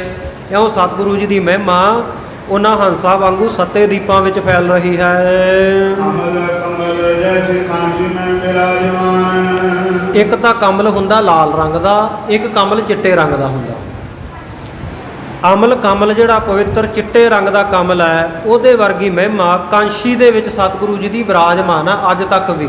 ਗੁਰੂ ਨਾਨਕ ਦੇਵ ਜੀ ਦੀ ਮਹਿਮਾ ਕਾਂਸ਼ੀ ਦੇ ਵਿੱਚ ਸਤਿਗੁਰੂ ਪਾਤਸ਼ਾਹ ਗਏ। ਇੱਥੋਂ ਦੇ ਜਿਹੜੇ ਪੰਡਤ, ਬੜੇ ਵਿਦਵਾਨ, ਬੜਾ ਐਜੂਕੇਸ਼ਨ ਦੀ ਹੱਬ ਮੰਨਿਆ ਗਿਆ ਇਹਨੂੰ, ਕਾਂਸ਼ੀ ਨੂੰ, ਵਿਦਿਆ ਦਾ ਗੜ੍ਹ। ਬੜਾ ਮਾਣ ਇੱਥੋਂ ਦੇ ਪੰਡਤਾਂ ਬ੍ਰਾਹਮਣਾਂ ਨੂੰ ਸੀ। ਤੇ ਸਤਿਗੁਰੂ ਸੱਚੇ ਪਾਤਸ਼ਾਹ ਜੀ ਨੂੰ ਵਿਸ਼ਨ ਦੱਤ ਵਰਗੇ ਬ੍ਰਾਹਮਣਾਂ ਨੇ ਆ ਕੇ ਘੇਰ ਲਿਆ। ਹਰ ਇੱਕ ਨਾਲ ਹੀ ਐਵੇਂ ਕਰਦੇ ਸੀ। ਜਿਹੜਾ ਕੋਈ ਸਾਧੂ ਮਹਾਤਮਾ ਆਉਂਦਾ ਉਹਨੂੰ ਕਹਿੰਦੇ ਸਾਡੇ ਨਾਲ ਵਿਚਾਰ ਚਰਚਾ ਕਰ, ਗੋਸ਼ਟੀ ਕਰ, ਸਾਡੇ ਨਾਲ ਸਾਡੇ ਸਵਾਲਾਂ ਦਾ ਉੱਤਰ ਦੇ। ਸਤਿਗੁਰੂ ਪਾਤਸ਼ਾਹ ਕੋਲ ਵੀ ਆ ਗਏ। ਸਤਿਗੁਰੂ ਪਾਤਸ਼ਾਹ ਕਹਿੰਦੇ ਭਾਈ ਕਾਹਦੀ ਵਿਚਾਰ ਕਰਨੀ ਹੈ? ਕਹਿੰਦੇ ਧਰਮ ਦੇ ਵਿਸ਼ੇ ਤੇ ਵਿਚਾਰ ਕਰਨੀ ਹੈ। ਦੇਖੋ ਸਤਿਗੁਰੂ ਦਾ ਤਰੀਕਾ, ਕੋਲ ਨਾ ਇੱਕ ਕੁੱਤਾ ਮਰਿਆ ਹੋਇਆ, ਉਹਦਾ ਪਿੰਜਰ ਜਿਹਾ ਪਿਆ ਸੀ। ਭਾਈ ਮਰਦਾਨੇ ਨੂੰ ਸਤਿਗੁਰੂ ਕਹਿੰਦੇ ਮਰਦਾਨੇ ਇਉਂ ਕਰ ਬਈ ਜਲ ਲੈ ਕੇ ਨਾ ਆ ਪਿੰਜਰ ਦੇ ਉੱਤੇ ਛਿੜਕ ਕੇ ਸਤਨਾਮ ਵਾਹਿਗੁਰੂ ਦੀ ਆਵਾਜ਼ ਦੇ। ਜਦੋਂ ਆਵਾਜ਼ ਦਿੱਤੀ, ਸਤਨਾਮ ਵਾਹਿਗੁਰੂ ਆਖਿਆ, ਜਲ ਛਿੜਕਿਆ, ਉਹ ਕੁੱਤਾ ਸੁਰਜੀਤ ਹੋ ਗਿਆ। ਜਦੋਂ ਕੁੱਤਾ ਸੁਰਜੀਤ ਹੋਇਆ, ਸਤਿਗੁਰੂ ਪਾਤਸ਼ਾਹ ਕਹਿਣ ਲੱਗੇ, ਕਹਿੰਦੇ ਭਾਈ ਅਸੀਂ ਨਹੀਂ ਤੁਹਾਡੇ ਨਾਲ ਚਰਚਾ ਕਰਨੀ, ਤੁਹਾਡੇ ਵੱਡੇ ਵਡੇਰਿਆਂ ਦੀ ਕਰਾ ਦਿੰਦੇ। ਉਹ ਹੈਰਾਨ ਹੋਏ ਵੀ ਸਾਡੇ ਵੱਡੇ ਵਡੇਰੇ? ਕਹਿੰਦੇ ਆ ਜਿਹੜਾ ਕੁੱਤਾ ਤੁਹਾਡਾ ਵਡੇਰਾ ਹੀ ਹੈ, ਇਹ ਤੁਹਾਡਾ ਵੱਡਾ ਵਡੇਰਾ, ਤੁਹਾਡਾ ਹੀ ਦਾਦਾ ਪੜਦਾਦਾ, ਜਿਹਦਾ ਨਾਮ ਗੋਪਾਲ ਦੱਤ। ਉਹਨੇ ਆਪ ਬੋਲ ਕੇ ਦੱਸਿਆ ਮੇਰਾ ਨਾਮ ਗੋਪਾਲ ਦੱਤ। ਕਹਿੰਦੇ ਕਾਹਦੀ ਵਿਚਾਰ ਕਰਨੀ ਹੈ? ਉਹ ਕੁੱਤਾ ਬੋਲਿਆ ਕਸਮਨ ਸ਼ਾਸਤਰ ਪ੍ਰਵਿਰਤ ਤੇ, ਕਿਹੜੇ ਸ਼ਾਸਤਰ ਦੀ ਵਿਚਾਰ ਕਰਨੀ ਚਾਹੁੰਦੇ ਹੋ? ਬਸ ਫੇਰ ਕੀ ਸੀ, ਜਦੋਂ ਕੁੱਤਾ ਬੁਲਾਤਾ ਨਾ ਸਤਿਗੁਰੂ ਨੇ, ਸਤਿਗੁਰੂ ਦੇ ਚਰਨਾਂ ਤੇ ਢਹਿ ਪਏ। ਉੱਥੇ ਸਤਿਗੁਰੂ ਨਾਨਕ ਦੇਵ ਮਹਾਰਾਜ ਸੱਚੇ ਪਾਤਸ਼ਾਹ ਨੇ, ਜਿਹੜੀ ਆਪਾਂ ਸੰਸਕ੍ਰਿਤੀ ਪੜ੍ਹਦੇ ਹਾਂ, ਪੜ੍ਹ ਪੁਸਤਕ ਸੰਧਿਆ ਬਾਦੰ ਸਿਲ ਪੂਜ ਸਬਗਲ ਸਮਾਦੰ ਮੁਖ ਝੂਠ ਵਿਭੂਖਣ ਸਾਰੰ ਤ੍ਰੈਪਾਲ ਤੇ ਹਾਲ ਵਿਚਾਰੰ ਗਲ ਮਾਲਾ ਤਿਲਕ ਲਲਾਟੰ ਦੋਇ ਧੋਤੀ ਵਸਤਰ ਕਪਾਟੰ ਜੇ ਜਾਣਸ ਬ੍ਰਹਮੰ ਕਰਮੰ ਸਭ ਭੋਗ ਨਿਸ਼ਚਵ ਕਰਮੰ। ਇਹ 4 ਸ਼ਲੋਕ ਸਤਿਗੁਰੂ ਨਾਨਕ ਦੇਵ ਮਹਾਰਾਜ ਨੇ ਵਿਸ਼ਨ ਦੱਤ ਪੰਡਤ ਨੂੰ ਤੇ ਹੋਰਨਾਂ ਨੂੰ ਉਪਦੇਸ਼ ਦੇਣ ਵਾਸਤੇ ਕਾਂਸ਼ੀ ਦੇ ਵਿੱਚ ਉਚਾਰਨ ਕੀਤੇ। ਇਹਨਾਂ ਨੇ ਸੁਨਹਿਰੀ ਅੱਖਰਾਂ ਵਿੱਚ ਲਿਖ ਕੇ ਉਹ ਰੱਖ ਲਏ। ਬਾਅਦ ਵਿੱਚ ਇਹਨਾਂ ਦੀ ਜਿਹੜੀ ਔਲਾਦ ਹੋਈ ਉਹ ਵੇਦ ਸ਼ਾਸਤਰ ਪੜ੍ਹਦੇ ਰਹੇ, ਪਰ ਮਨ ਨੂੰ ਸ਼ਾਂਤੀ ਨਾ ਆਈ। ਇੱਧਰ ਸਤਿਗੁਰੂ ਅਰਜਨ ਦੇਵ ਮਹਾਰਾਜ ਸ੍ਰੀ ਅੰਮ੍ਰਿਤਸਰ ਸਾਹਿਬ, ਰਾਮਸਰ ਸਾਹਿਬ ਸਰੂਪ ਲਿਖਾ ਰਹੇ ਆ। ਇਹ ਲੱਭਦੇ ਲਭਾਉਂਦੇ ਜਦੋਂ ਪਤਾ ਲੱਗਿਆ, ਪੜ੍ਹ ਕੇ ਨਾਨਕ ਨਾਮ ਪੜ੍ਹਿਆ, ਪਤਾ ਕੀਤਾ ਵੀ ਨਾਨਕ ਕੌਣ ਹੈ, ਕਿੱਥੇ ਰਹਿੰਦੇ ਆ। ਦੱਸਣ ਵਾਲਿਆਂ ਨੇ ਜਾਣਕਾਰੀ ਦਿੱਤੀ, ਦੱਸਿਆ ਕਿ ਉਹ ਤਾਂ ਸਮਾ ਗਏ ਹੈ। ਉਹਨਾਂ ਦੀ ਜਗ੍ਹਾ ਤੇ 5ਵਾਂ ਸਰੂਪ ਗੁਰੂ ਅਰਜਨ ਦੇਵ ਮਹਾਰਾਜ ਸ੍ਰੀ ਅੰਮ੍ਰਿਤਸਰ ਸਾਹਿਬ ਵਿਖੇ ਸੰਗਤਾਂ ਨੂੰ ਉਤਾਰ ਰਹੇ ਆ। ਫਿਰ ਆਏ ਸੀ। ਫਿਰ ਸਤਿਗੁਰੂ ਸੱਚੇ ਪਾਤਸ਼ਾਹ ਜੀ ਨੇ ਜਿਹੜੇ ਬਾਕੀ ਦੀ ਸੰਸਕ੍ਰਿਤੀ ਸ਼ਲੋਕ, ਸੰਸਕ੍ਰਿਤੀ ਮਹੱਲਾ 5ਵਾਂ ਆਪਾਂ ਪੜ੍ਹਦੇ ਹਾਂ, ਕਤੰਚ ਮਾਤਾ ਕਤੰਚ ਪਿਤਾ, ਉਹ ਸ਼ਲੋਕ ਜਿਹੜੇ ਆ ਇਹ ਪੰਡਤ ਵਿਸ਼ਨ ਦੱਤ ਦੇ ਪੋਤਰਿਆਂ ਦੇ ਪ੍ਰਤੀ ਉਚਾਰਨ ਕੀਤਾ ਉਪਦੇਸ਼ ਦੇਣ ਵਾਸਤੇ। ਇਉਂ ਕਾਸ਼ੀ ਦੇ ਵਿੱਚ ਕਵੀ ਜੀ ਕਹਿੰਦੇ ਸਤਿਗੁਰੂ ਨਾਨਕ ਦੇਵ ਮਹਾਰਾਜ ਦੀ ਮਹਿਮਾ ਸੋਹਣੇ ਚਿੱਟੇ ਕਮਲ ਫੁੱਲ ਵਰਗੀ ਅੱਜ ਵੀ ਵਿਰਾਜਮਾਨ ਹੈ।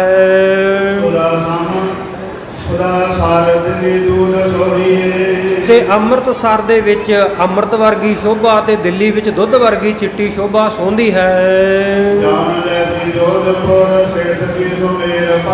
ਹਾਂ, ਦਿੱਲੀ ਦੇ ਵਿੱਚ ਸਤਿਗੁਰੂ ਨਾਨਕ ਦੇਵ ਮਹਾਰਾਜ ਸੱਚੇ ਪਾਤਸ਼ਾਹ ਗਏ। ਉੱਥੇ ਮਹਾਵਤ ਦਾ ਹਾਥੀ ਜਿਉਂਦਾ ਕੀਤਾ, ਜਿਹੜਾ ਬੜਾ ਰੋ ਕੁਰਲਾ ਰਿਹਾ ਸੀ।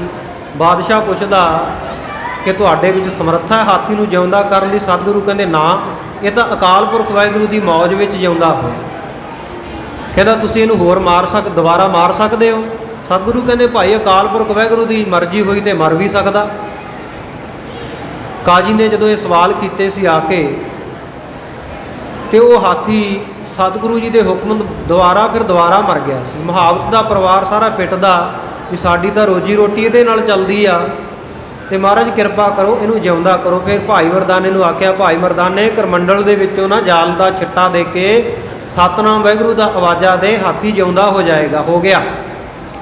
ਮਹਾਵਤ ਖੁਸ਼, ਸਾਰਾ ਪਰਿਵਾਰ ਖੁਸ਼। ਕੁਝ ਲੋਕ ਆਏ ਜੀ ਧਨ ਪਦਾਰਥ ਸਾਡੇ ਕੋਲੇ ਬਹੁਤਾ ਨਹੀਂ, ਪੁੰਨਦਾਨ ਕਰ ਨਹੀਂ ਸਕਦੇ, ਕੀ ਕਰੀਏ? ਸਤਿਗੁਰੂ ਸੱਚੇ ਪਾਤਸ਼ਾਹ ਕਹਿੰਦੇ ਜਲਦੀ ਹੋਈ ਛਬੀਲ ਲਾ ਲਿਆ ਕਰੋ, ਪਿਆਓ, ਲਾ ਦਿਓ। ਅੱਜ ਵੀ ਦਿੱਲੀ ਵਿੱਚ ਗੁਰਦੁਆਰਾ ਗੁਰੂ ਨਾਨਕ ਪਿਆਓ ਆਪਾਂ ਦਰਸ਼ਨ ਕਰਦੇ ਹਾਂ, ਉਹ ਉਸ ਯਾਦ ਵਿੱਚ ਹੈ। ਇੱਥੇ ਕਵੀ ਜੀ ਲਿਖਦੇ ਦਿੱਲੀ ਦੂਧ ਸੋਹੀਏ, ਦਿੱਲੀ ਵਿੱਚ ਦੁੱਧ ਵਰਗੀ ਚਿੱਟੀ ਸ਼ੋਭਾ ਸਤਿਗੁਰੂ ਨਾਨਕ ਦੇਵ ਮਹਾਰਾਜ ਦੀ ਸ਼ੋਭਦੀ ਹੈ। ਔਰ ਜੌਨ ਜੈਸੀ ਜੋਧਪੁਰ ਦਾ ਇਲਾਕਾ, ਰਾਜਸਥਾਨ ਦਾ ਇਲਾਕਾ ਸਤਿਗੁਰੂ ਜੀ ਨੇ ਚਰਨ ਪਾਏ। ਉਸ ਇਲਾਕੇ ਵਿੱਚ ਚੰਦਰਮਾ ਦੀ ਚਾਂਦਨੀ ਵਰਗੀ ਸ਼ੋਭਾ ਸਤਿਗੁਰੂ ਜੀ ਦੀ ਅੱਜ ਵੀ ਵਿਰਾਜਦੀ ਹੈ। ਤੇ ਇਸ ਪ੍ਰਕਾਰ ਸ਼ੇਸ਼ ਸੀ ਸੁਮੇਰ ਪਰ, ਸ਼ੇਸ਼ ਨਾਗ ਹੈ, ਇਹਨੂੰ ਚਿੱਟੇ ਰੰਗ ਦਾ ਮੰਨਿਆ ਗਿਆ, ਜਿਹਦਾ ਟਿਕਾਣਾ ਸਾਧ ਸੰਗਤ ਜੀ ਪਹਾੜ ਦੇ ਉੱਤੇ ਮੰਨਦੇ ਆ। ਔਰ ਧਰਮ ਗ੍ਰੰਥਾਂ ਵਿੱਚ ਐਸਾ ਵੀ ਆ ਕਿ ਸਤਿਗੁਰੂ ਸੱਚੇ ਪਾਤਸ਼ਾਹ ਜੀ ਦੀ ਮਹਿਮਾ ਜਿਹੜੀ ਇਹ ਸ਼ੇਸ਼ਨਾਗ ਵਰਗੀ ਉੱਜਲ ਸੁਭਾਸ਼ਾ ਨਾ, ਇਹ ਸ਼ੇਸ਼ਨਾਗ ਨੇ ਧਰਤੀ ਨੂੰ ਆਪਣੇ ਫਨ ਦੇ ਉੱਤੇ ਟਿਕਾਇਆ ਹੋਇਆ। ਜਿਵੇਂ ਆਪਾਂ ਪੱਗ ਵਿੱਚ ਫੁੱਲ ਟੰਗ ਲਈਏ, ਸਾਰਾ ਦਿਨ ਫਿਰਦੇ ਰਹੀਏ, ਕੋਈ ਭਾਰ ਤਾਂ ਨਹੀਂ ਲੱਗਦਾ ਨਾ। ਉਹ ਸ਼ੇਸ਼ਨਾਗ ਨੇ ਸਹਿਜੇ ਹੀ ਧਰਤੀ ਨੂੰ ਆਪਣੇ ਸੀਸ ਦੇ ਉੱਤੇ ਟਿਕਾਇਆ ਗਿਆ। ਇਹਦਾ ਰੰਗ ਚਿੱਟਾ ਮੰਨਿਆ ਗਿਆ। ਸ਼ੇਸ਼ਨਾਗ ਦੇ ਚਿੱਟੇ ਰੰਗ ਵਰਗੀ ਸ਼ੋਭਾ ਸੁਮੇਰ ਪਰਬਤ ਤੱਕ ਸਤਿਗੁਰੂ ਜੀ ਦੀ ਸ਼ੋਭਾ ਪਾ ਰਹੀ ਹੈ। ਚੰਦਨ ਸੀ ਚੀਨ ਉਹ ਮਚੀਨ ਮਾਹੇ ਜੋਹੀਏ, ਇੱਕ ਤਾਂ ਚੰਦਨ ਲਾਲ ਰੰਗ ਦਾ, ਇੱਕ ਚੰਦਨ ਚਿੱਟੇ ਰੰਗ ਦਾ ਹੁੰਦਾ। ਚੰਦਨ ਵਰਗੀ ਜਿਹੜੀ ਨਿਰਮਲ ਸ਼ੋਭਾ, ਚੀਨ ਦਾ ਇਲਾਕਾ, ਤਿੱਬਤ ਦਾ, ਭੂਟਾਨ ਦਾ ਇਲਾਕਾ, ਤੇ ਚੀਨ ਦੇ ਨਾਲ ਛੋਟਾ ਜਿਹਾ ਇਲਾਕਾ ਮਚੀਨ ਹੈ, ਜਿੱਥੇ ਸਤਿਗੁਰੂ ਨਾਨਕ ਦੇਵ ਮਹਾਰਾਜ ਸੱਚੇ ਪਾਤਸ਼ਾਹ ਜੀ ਨੇ ਚਰਨ ਪਾਏ। ਗੁਰਦੁਆਰਾ ਪੱਥਰ ਸਾਹਿਬ ਇਤਿਆਦਿਕ ਫੌਜੀਆਂ ਨੂੰ ਬਹੁਤਾ ਪਤਾ, ਉਸ ਇਲਾਕੇ ਵਿੱਚ ਫੌਜ ਹੀ ਜ਼ਿਆਦਾ ਜਾਂਦੀ ਆ। ਸੋ ਸਾਧ ਸੰਗਤ ਜੀ, ਉਹਨਾਂ ਇਲਾਕਿਆਂ ਵਿੱਚ, ਚੀਨ ਮਚੀਨ ਦੇ ਇਲਾਕਿਆਂ ਵਿੱਚ, ਤਿੱਬਤ ਭੂਟਾਨ ਆਦਿਕ ਇਲਾਕਿਆਂ ਵਿੱਚ ਸਤਿਗੁਰੂ ਦੀ ਸ਼ੋਭਾ ਫੈਲੀ ਹੋਈ ਹੈ। ਨੇਪਾਲ ਮੈਂ ਨਿਹੱਕ ਸੀ, ਕਮਾਊ ਮੈਂ ਕਪਾਸ ਸੀ। ਸੋ ਇਸੇ ਤਰ੍ਹਾਂ ਨੇਪਾਲ ਦੇ ਵਿੱਚ ਹੀਰਿਆਂ ਵਰਗੀ ਸ਼ੋਭਾ ਸਤਿਗੁਰੂ ਦੀ ਫੈਲੀ ਹੋਈ ਹੈ, ਮਹਿਮਾ ਫੈਲੀ ਹੋਈ ਹੈ। ਤੇ ਕਮਾਊ ਜਿਹੜਾ ਕਾਮਰੂਪ ਦੇਸ਼ ਹੈ, ਇਹਦੇ ਵਿੱਚ ਕਪਾਹ ਵਰਗੀ, ਜਿਵੇਂ ਕਪਾਹ ਚਿੱਟੇ ਰੰਗ ਦੀ ਹੁੰਦੀ ਆ, ਸਤਿਗੁਰੂ ਨਾਨਕ ਦੇਵ ਜੀ ਦੀ ਮਹਿਮਾ ਫੈਲੀ ਹੋਈ ਹੈ। ਹਿਸਾਰ ਆਦਿਕ ਇਲਾਕੇ ਵਿੱਚ ਹਿਮਾਲਿਆ ਪਰਬਤ ਦੀ ਜਿਹੜੀ ਹਿਮ ਬਰਫ਼ ਹੈ, ਉਹਦੇ ਵਰਗੀ ਚਿੱਟੀ ਸ਼ੋਭਾ, ਸੁੱਖ ਦੇਣ ਵਾਲੀ ਕਹਿੰਦੇ ਜਾਣੀਏ।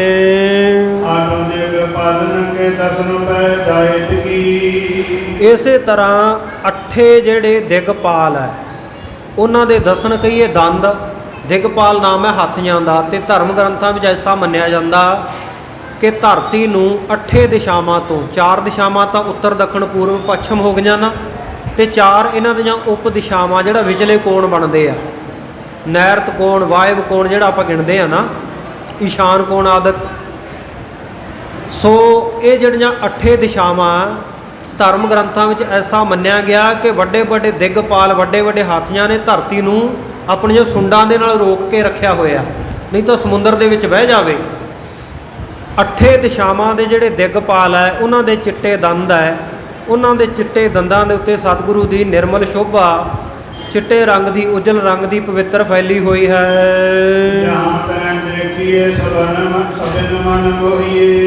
ਜਿੱਥੇ ਕਿਤੇ ਵੀ ਦੇਖਿਆ ਜਾਂਦਾ, ਸਭ ਦੇ ਮਨਾਂ ਨੂੰ ਸਤਿਗੁਰੂ ਦੀ ਮਹਿਮਾ ਮੋਹੰਦੀ ਹੈ। ਲਖਨਊ ਦੇ ਵਿੱਚ ਸਾਰਦ ਵਰਗੀ ਜਾਂ ਸਾਰਦ ਵਿਦਿਆ ਦੀ ਦਾਤੀ ਸਰਸਤੀ ਨੂੰ ਚਿੱਟੇ ਰੰਗ ਦੀ ਮੰਨਿਆ ਗਿਆ, ਉਹਦੇ ਵਰਗੀ ਸ਼ੋਭਾ ਲਖਨਊ ਦੇ ਵਿੱਚ ਸਤਿਗੁਰੂ ਦੀ ਫੈਲ ਰਹੀ ਹੈ। ਤੇ ਲਾਹਪੁਰ ਲਾਹੌਰ ਦੇ ਵਿੱਚ ਵਾਰਦ ਸੀ, ਜਿਵੇਂ ਬੱਦਲ ਚਿੱਟੇ ਰੰਗ ਦੇ ਹੁੰਦੇ ਆ ਨਾ, ਅੱਸੂ ਕੱਤਕ ਦੇ ਮਹੀਨੇ ਵਿੱਚ ਬਹੁਤ ਸਾਫ਼ ਮੌਸਮ ਹੁੰਦਾ, ਚਿੱਟੇ ਰੰਗ ਦੇ ਬੱਦਲ ਹੁੰਦੇ ਆ, ਅਸਮਾਨ ਚਿੱਟਾ ਹੀ ਚਿੱਟਾ ਦਿਖਾਈ ਦਿੰਦਾ। ਇਉਂ ਲਾਹੌਰ ਵਿੱਚ ਸਤਿਗੁਰੂ ਜੀ ਦੀ ਮਹਿਮਾ ਅੱਜ ਤੱਕ ਫੈਲ ਰਹੀ ਹੈ। ਲਾਹੌਰ ਵਿੱਚ ਸਤਿਗੁਰੂ ਨਾਨਕ ਦੇਵ ਮਹਾਰਾਜ ਨੇ ਕਈ ਕੌਤਕ ਕੀਤੇ ਆ। ਇੱਕ ਤਾਂ ਦੁਨੀ ਚੰਦ ਨਾਂ ਦਾ ਬਹੁਤ ਵੱਡਾ ਵਪਾਰੀ ਬਾਣੀਆ ਸੀ, ਉਹਨੂੰ ਉਪਦੇਸ਼ ਦਿੱਤਾ, ਬੜਾ ਧਨ ਇਹਨੇ ਜੋੜਿਆ ਸੀ। ਇਹਨੇ ਆਪਣੇ ਪਿਤਾ ਜੀ ਦੇ ਨਿਮਿੱਤ ਸ਼ਰਾਧ ਕੀਤੇ, ਵੱਡਾ ਭੰਡਾਰਾ ਲਾਇਆ, ਸਾਧੂ ਸੰਤ ਆਏ, ਛਕ ਕੇ ਜਾਂਦੇ ਰਹੇ। ਸਤਿਗੁਰੂ ਜੀ ਸ਼ਾਮ ਤੱਕ ਵਹਿੰਦੇ ਰਹੇ। ਸ਼ਾਮ ਨੂੰ ਸਤਿਗੁਰੂ ਪੁੱਛਦੇ ਆ, ਦੁਨੀ ਚੰਦਾ ਆ ਇੰਨਾ ਵੱਡਾ ਭੰਡਾਰਾ ਕਾਹਦੇ ਵਾਸਤੇ ਕੀਤਾ, ਬੜਾ ਖਰਚਾ ਕੀਤਾ? ਕਹਿੰਦਾ ਮਹਾਰਾਜ ਮਾਇਆ ਬਹੁਤ ਖੁੱਲੀ ਹੈ, ਪਿਤਾ ਜੀ ਦੇ ਨਿਮਿੱਤ ਸ਼ਰਾਧ ਕਰਵਾਏ ਆ, ਭੰਡਾਰਾ ਕਰਾਇਆ, ਸਭ ਨੂੰ ਖੁੱਲ੍ਹਾ ਸੱਦਾ ਦਿੱਤਾ, ਤੁਹਾਨੂੰ ਵੀ ਬੁਲਾਇਆ, ਸੇਵਾ ਦਾ ਮੌਕਾ ਸਾਰੇ ਸਾਧੂ ਸੰਤਾਂ ਨੇ ਮੈਨੂੰ ਦਿੱਤਾ। ਸਤਿਗੁਰੂ ਕਹਿੰਦੇ ਬਈ ਦੁਨੀ ਚੰਦਾ ਜਿਹਦੇ ਨਿਮਿੱਤੇ ਕਰਵਾਇਆ ਕੀ ਉਹ ਰੱਜ ਗਿਆ, ਤੈਨੂੰ ਪਤਾ? ਕਹਿੰਦਾ ਮਹਾਰਾਜ ਇਹ ਤਾਂ ਹੁਣ ਧਰਮ ਗ੍ਰੰਥਾਂ ਵਿੱਚ ਲਿਖਿਆ ਵੀ ਪਿਤਰਾਂ ਦੇ ਨਿਮਿੱਤ ਇਹ ਪੂਜਾ ਪਾਠ ਲੰਗਰ ਭੰਡਾਰਾ ਕਰਾਈਦਾ ਹੁੰਦਾ ਤੇ ਮੈਂ ਕਰਾਤਾ। ਬਾਕੀ ਮਹਾਰਾਜ ਆਪ ਜੀ ਨੂੰ ਪਤਾ, ਆਪ ਜੀ ਦੱਸ ਦਿਓ, ਜਾਣੀ ਜਾਣੋ। ਸਤਿਗੁਰੂ ਕਹਿੰਦੇ ਉਹ ਤਾਂ ਜੰਗਲ ਵਿੱਚ 7 ਦਿਨਾਂ ਦਾ ਭੁੱਖਾ ਬੈਠਾ ਤੇਰਾ ਪਿਓ ਤਾਂ ਇੱਕ ਰਿਛ ਦੇ ਰੂਪ ਵਿੱਚ ਆ। ਜਾ ਕਹਿੰਦੇ ਜੇ ਉਹਨੂੰ ਤ੍ਰਿਪਤ ਕਰਨਾ ਚਾਹੁੰਦਾ ਤੇ ਥਾਲ ਵਿੱਚ ਪਾ ਭੋਜਨ ਪ੍ਰਸ਼ਾਦਾ ਉਹਦੇ ਕੋਲ ਲੈ ਜਾ। ਕਹਿੰਦਾ ਮਹਾਰਾਜ ਇਹ ਗੱਲ ਤਾਂ ਚਲੋ ਠੀਕ ਆ ਵੀ ਮੇਰਾ ਪਿਤਾ ਉੱਥੇ ਬੈਠਾ ਹੈ, ਪਰ ਉਹਨੂੰ ਤਾਂ ਨਹੀਂ ਪਤਾ ਮੈਂ ਉਹਦਾ ਪੁੱਤ ਹਾਂ, ਉਹਦਾ ਰਿਛਾ ਖਾ ਜਾਊਗਾ ਮੈਨੂੰ। ਸਤਿਗੁਰੂ ਪਾਤਸ਼ਾਹ ਕਹਿੰਦੇ ਨਹੀਂ, ਬਚਨਾਂ ਤੇ ਭਰੋਸਾ ਰੱਖ, ਤੈਨੂੰ ਕੁਝ ਨਹੀਂ ਕਹੇਗਾ। ਇਹ ਡਰਦਾ ਡਰਦਾ ਬਾਣੀਆ ਜਿਹੜਾ ਸੀ ਦੁਨੀ ਚੰਦ ਸੇਠ, ਥਾਲੀ ਵਿੱਚ ਭੋਜਨ ਪ੍ਰਸ਼ਾਦਾ ਲੈ ਕੇ ਉਧਰ ਨੂੰ ਗਿਆ। ਜਦੋਂ ਜੰਗਲ ਵਿੱਚ ਜਾ ਕੇ ਨੇ ਸਾਹਮਣੇ ਰਿਛ ਬੈਠਾ ਦੇਖਿਆ, ਜਿਉਂ-ਜਿਉਂ ਨੇੜੇ ਗਿਆ ਤੇ ਉਹਦੀ ਦੇਹ ਇਹਦੇ ਪਿਤਾ ਦੇ ਰੂਪ ਵਿੱਚ ਪਲਟ ਗਈ। ਉਹਨੂੰ ਭੋਜਨ ਪ੍ਰਸ਼ਾਦਾ ਛਕਾਇਆ, ਤ੍ਰਿਪਤ ਹੋਇਆ ਤੇ ਉਸ ਵੇਲੇ ਕਹਿਣ ਲੱਗਾ ਕਿ ਸਤਿਗੁਰੂ ਨਾਨਕ ਦੇਵ ਮਹਾਰਾਜ ਸੱਚੇ ਪਾਤਸ਼ਾਹ ਜਗਤ ਨੂੰ ਤਾਰਨ ਆਏ ਆ, ਉਹਨਾਂ ਦੇ ਵਚਨ ਮੰਨ, ਉਹਨਾਂ ਦੀ ਸੇਵਾ ਕਰ, ਉਹਨਾਂ ਤੋਂ ਉਪਦੇਸ਼ ਲੈ ਲਾ, ਐਵੇਂ ਭਰਮ ਭੁਲੇਖਿਆਂ 'ਚ ਨਾ ਰਹਿ। ਆ ਉਹਨਾਂ ਦਾ ਭੇਜਿਆ ਤੂੰ ਇੱਥੇ ਆਇਆ ਤੇ ਹੁਣ ਮੇਰੀ ਮੁਕਤੀ ਹੋ ਗਈ ਆ। ਇਉਂ ਕਹਿ ਕੇ ਉਹ ਸੱਚਖੰਡ ਨੂੰ ਚਲਿਆ ਗਿਆ।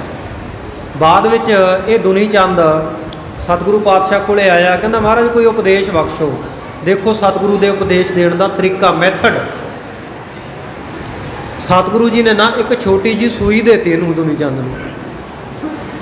ਕਹਿੰਦੇ ਵੀ ਲੈ ਦੁਨੀ ਚੰਦ, ਆਹ ਸੂਈ ਨਾ ਜਿਹੜੀ ਆਪਣੇ ਕੋਲੇ ਸਾਂਭ ਕੇ ਰੱਖੀ, ਅਸੀਂ ਇੱਥੇ ਨਹੀਂ ਲੈਣੀ, ਪਰਲੋਕ ਵਿੱਚ ਤੇਰੇ ਤੋਂ ਲਾਵਾਂਗੇ। ਕਹਿੰਦਾ ਜੀ ਠੀਕ ਹੈ। ਮਾਇਆ ਧਾਰੀਆ ਤੰਨਾ ਬੋਲਾ, ਉਹਨੂੰ ਕੀ ਪਤਾ। ਘਰ ਗਿਆ, ਘਰ ਵਾਲੀ ਨੂੰ ਜਾ ਕੇ ਕਹਿੰਦਾ ਵੀ ਭਾਗਵਾਨੇ ਸਠਾਣੀਏ ਆਹ ਸੂਈ ਸਾਂਭ ਕੇ ਰੱਖ ਦੇ। ਇਹ ਸਤਿਗੁਰੂ ਨਾਨਕ ਦੇਵ ਜੀ ਬਚਨ ਕਰਕੇ ਗਏ ਹੈ ਵੀ ਪਰਲੋਕ ਦੇ ਵਿੱਚ ਉਹਨਾਂ ਨੇ ਸਾਡੇ ਤੋਂ ਲੈਣੀ ਹੈ। ਘਰ ਵਾਲੀ ਕਹਿੰਦੀ ਪਤੀ ਦੇਵ ਕਿਹੋ ਜਿਹੀਆਂ ਭੋਲੀਆਂ ਗੱਲਾਂ ਕਰਦੇ ਹੋ, ਐਡੀ ਕੁ ਸੂਈ ਕਿਵੇਂ ਸਾਂਭ ਕੇ ਰੱਖਾਂਗੇ, ਪਤਾ ਨਹੀਂ ਮੈਂ ਪਹਿਲਾਂ ਚੜ੍ਹਾਈ ਕਰ ਜਾਣਾ ਜਾਂ ਤੁਸੀਂ ਚੜ੍ਹਾਈ ਕਰ ਜਾਣਾ, ਕਿੱਥੇ ਪਈ ਰਹਿ ਜਾਵੇ। ਤੇ ਪਰਲੋਕ ਦੇ ਵਿੱਚ ਕੋਈ ਸੂਈ ਨਾਲ ਜਾਂਦੀ ਹੁੰਦੀ ਹੈ? ਦੇਹ ਤਾਂ ਇੱਥੇ ਸੜ ਜਾਂਦੀ ਹੈ, ਲੈ ਕੇ ਕਿਵੇਂ ਜਾਵਾਂਗੇ। ਗੱਲ ਸਮਝ ਆ ਗਈ। ਕਹਿੰਦਾ ਮਹਾਰਾਜ ਆਹ ਸਰੀਰ ਵੀ ਨਾਲ ਨਹੀਂ ਜਾਣਾ, ਸੂਈ ਕਿਵੇਂ ਨਾਲ ਲੈ ਕੇ ਜਾਵਾਂਗੇ। ਮਹਾਰਾਜ ਕਹਿੰਦੇ ਬਹੁਤ ਗਿਆਨੀ ਬਣ ਗਿਆ, ਬੜੀ ਸਮਝ ਆ ਗਈ ਤੈਨੂੰ। ਕਹਿੰਦਾ ਜੀ ਗੱਲ ਠੀਕ ਹੈ, ਪਰਲੋਕ ਵਿੱਚ ਸੂਈ ਨਾਲ ਨਹੀਂ ਜਾਣੀ। ਸਤਿਗੁਰੂ ਪਾਤਸ਼ਾਹ ਕਹਿੰਦੇ 7 ਝੰਡੀਆਂ ਲਾ ਕੇ ਆਪਣੇ ਧਨੀ ਹੋਣ ਦਾ ਢੰਡੋਰਾ ਕਾਹਤੋਂ ਪਿੱਟਿਆ, ਫਿਰ ਇਹ ਮਾਇਆ ਨਾਲ ਜਾਣੀ ਹੈ। ਮਹਾਰਾਜ ਫਿਰ ਦੱਸੋ ਕਿਵੇਂ ਸਫਲੀ ਕਰਾਂ। ਕਹਿੰਦੇ ਧਰਮ ਅਰਥੇ ਖਰਚ ਕਰਦੇ, ਫਿਰ ਸਾਰੀ ਨਾਲ ਜਾਊਗੀ। ਤੇ ਜੇ ਐਉਂ ਬੋਲ ਲਾ ਕੇ ਰੱਖੀ ਗਿਆ ਨਾ, ਕੰਜੂਸੀ ਕਰ ਕਰਕੇ ਜੋੜੀ ਗਿਆ, ਫਿਰ ਸਾਰੀ ਇੱਥੇ ਰਹਿ ਜਾਣੀ ਆ। ਤੇਰੇ ਨਾਲ ਨੌਕਰ ਚਾਕਰ ਜਿੰਨੇ ਫਿਰਦੇ ਆ ਨਾ, ਸਾਰੀ ਇਹਨਾਂ ਨੇ ਸਾਂਭ ਲੈਣੀ ਹੈ, ਸੰਸਕਾਰ ਤੇਰਾ ਬਾਅਦ ਵਿੱਚ ਕਰਨਗੇ। ਇਉਂ ਸਤਿਗੁਰੂ ਦਾ ਉਪਦੇਸ਼ ਮੰਨ ਕੇ ਸ਼ਰਧਾਵਾਨ ਗੁਰੂ ਕਾ ਸਿੱਖ ਬਣਿਆ। ਇਸੇ ਤਰ੍ਹਾਂ ਇੱਕ ਲਾਹੌਰ ਦੇ ਵਿੱਚ ਭੇਖਧਾਰੀ ਪਖੰਡ ਕਰਕੇ ਅੱਖਾਂ ਮੀਟ ਕੇ ਲੋਕਾਂ ਨੂੰ ਕਹਿੰਦਾ ਸੀ ਮੈਨੂੰ 3 ਲੋਕਾਂ ਦੀ ਸੋਝੀ ਹੈ।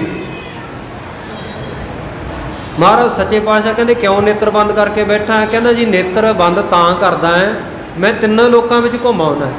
ਭਾਈ ਵਾਲੇ ਨੂੰ ਇਸ਼ਾਰਾ ਕੀਤੇ, ਕਹਿੰਦੇ ਵੀ ਆਹ ਤਾਂ ਡੰਡਾ ਡੇਰਾ ਜਾਂ ਚੱਕ ਲਾ, ਇਹਦੇ ਅੱਗੋਂ ਜਿਹੜੇ ਪੈਸਿਆਂ ਵਾਲੀ ਗੋਲਕ ਪਈ ਆ, ਗੜਵਾ ਪਿਆ, ਪਾਸੇ ਕਰ ਦੇ। ਭਾਈ ਵਾਲੇ ਨੇ ਉਵੇਂ ਕੀਤਾ, ਝਾੜੀਆਂ 'ਚ ਲੁਕੋਤਾ। ਇਹਨੇ ਜਦੋਂ ਅੱਖਾਂ ਖੁੱਲ੍ਹੀਆਂ, ਸਾਹਮਣੇ ਮਾਇਆ ਨਹੀਂ ਸੀ। ਬੜਾ ਪਿੱਟਿਆ ਵੀ ਮੇਰਾ ਤਾਂ ਕੋਈ ਪੈਸੇ ਹੀ ਲੈ ਗਿਆ ਚੱਕ ਕੇ। ਮਹਾਰਾਜ ਸੱਚੇ ਪਾਤਸ਼ਾਹ ਕਹਿੰਦੇ ਤੈਨੂੰ ਤਾਂ 3 ਲੋਕਾਂ ਦੀ ਸੋਝੀ ਹੈ, ਤੇ ਪੈਸੇ 3 ਲੋਕਾਂ ਤੋਂ ਬਾਹਰ ਤਾਂ ਨਹੀਂ ਕੋਈ ਲੈ ਕੇ ਗਿਆ, ਹੁਣ ਲੱਭ ਲਾ। ਹੱਥ ਜੋੜ ਲਏ, ਕਹਿੰਦਾ ਮਹਾਰਾਜ ਪੇਟ ਪਾਲਣ ਹਿੱਤ ਪਖੰਡ ਕੀਤਾ, ਕੋਈ 3 ਲੋਕਾਂ ਦੀ ਸੋਝੀ ਨਹੀਂ ਮੈਨੂੰ। ਆਂਟ ਸੇਤੀ ਨਾਕ ਪਕੜੈ ਸੂਝ ਤੇ 3 ਲੋਕ, ਗੁਰਬਾਣੀ ਵਿੱਚ ਸ਼ਬਦ ਆਉਂਦਾ। ਸਤਿਗੁਰੂ ਨੇ ਉਪਦੇਸ਼ ਬਖਸ਼ਿਆ। ਕਹਿੰਦਾ ਮਹਾਰਾਜ ਠੀਕ ਹੈ, ਪਖੰਡ ਤਾਂ ਛੱਡ ਦੇਣਾ, ਘਰ ਦੀ ਪਾਲਣਾ ਪੋਸ਼ਣਾ।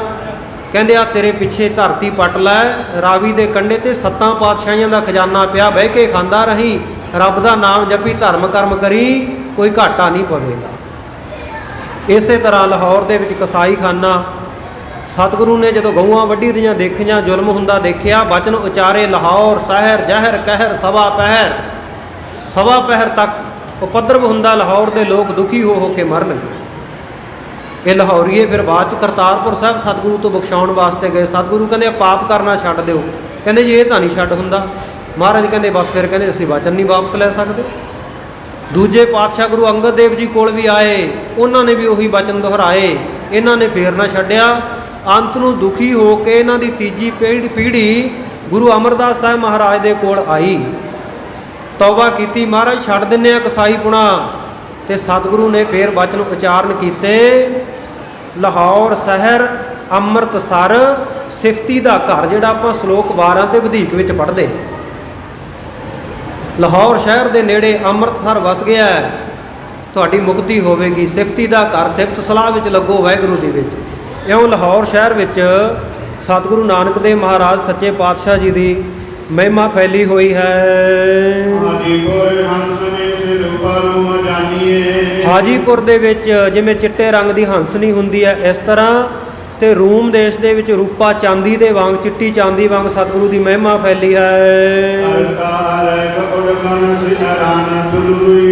ਤੇ ਇਸੇ ਪ੍ਰਕਾਰ ਸਾਧ ਸੰਗਤ ਜੀ, ਜਿਹੜਾ ਗੜੇ ਵਰਗੀ, ਜਿਵੇਂ ਗੜਾ ਚਿੱਟੇ ਰੰਗ ਦਾ ਹੁੰਦਾ ਨਾ, ਇਹ ਇਰਾਕ ਦੇਸ਼ ਦੇ ਵਿੱਚ ਸਤਿਗੁਰੂ ਦੀ ਮਹਿਮਾ, ਤੇ ਤਾਰਿਆਂ ਦੀ ਚਿੱਟੀ ਚਾਂਦਨੀ ਵਰਗੀ ਈਰਾਨ ਦੇਸ਼ ਵਿੱਚ ਸੋਹਣੀ ਮਹਿਮਾ ਫੈਲੀ ਹੋਈ ਹੈ।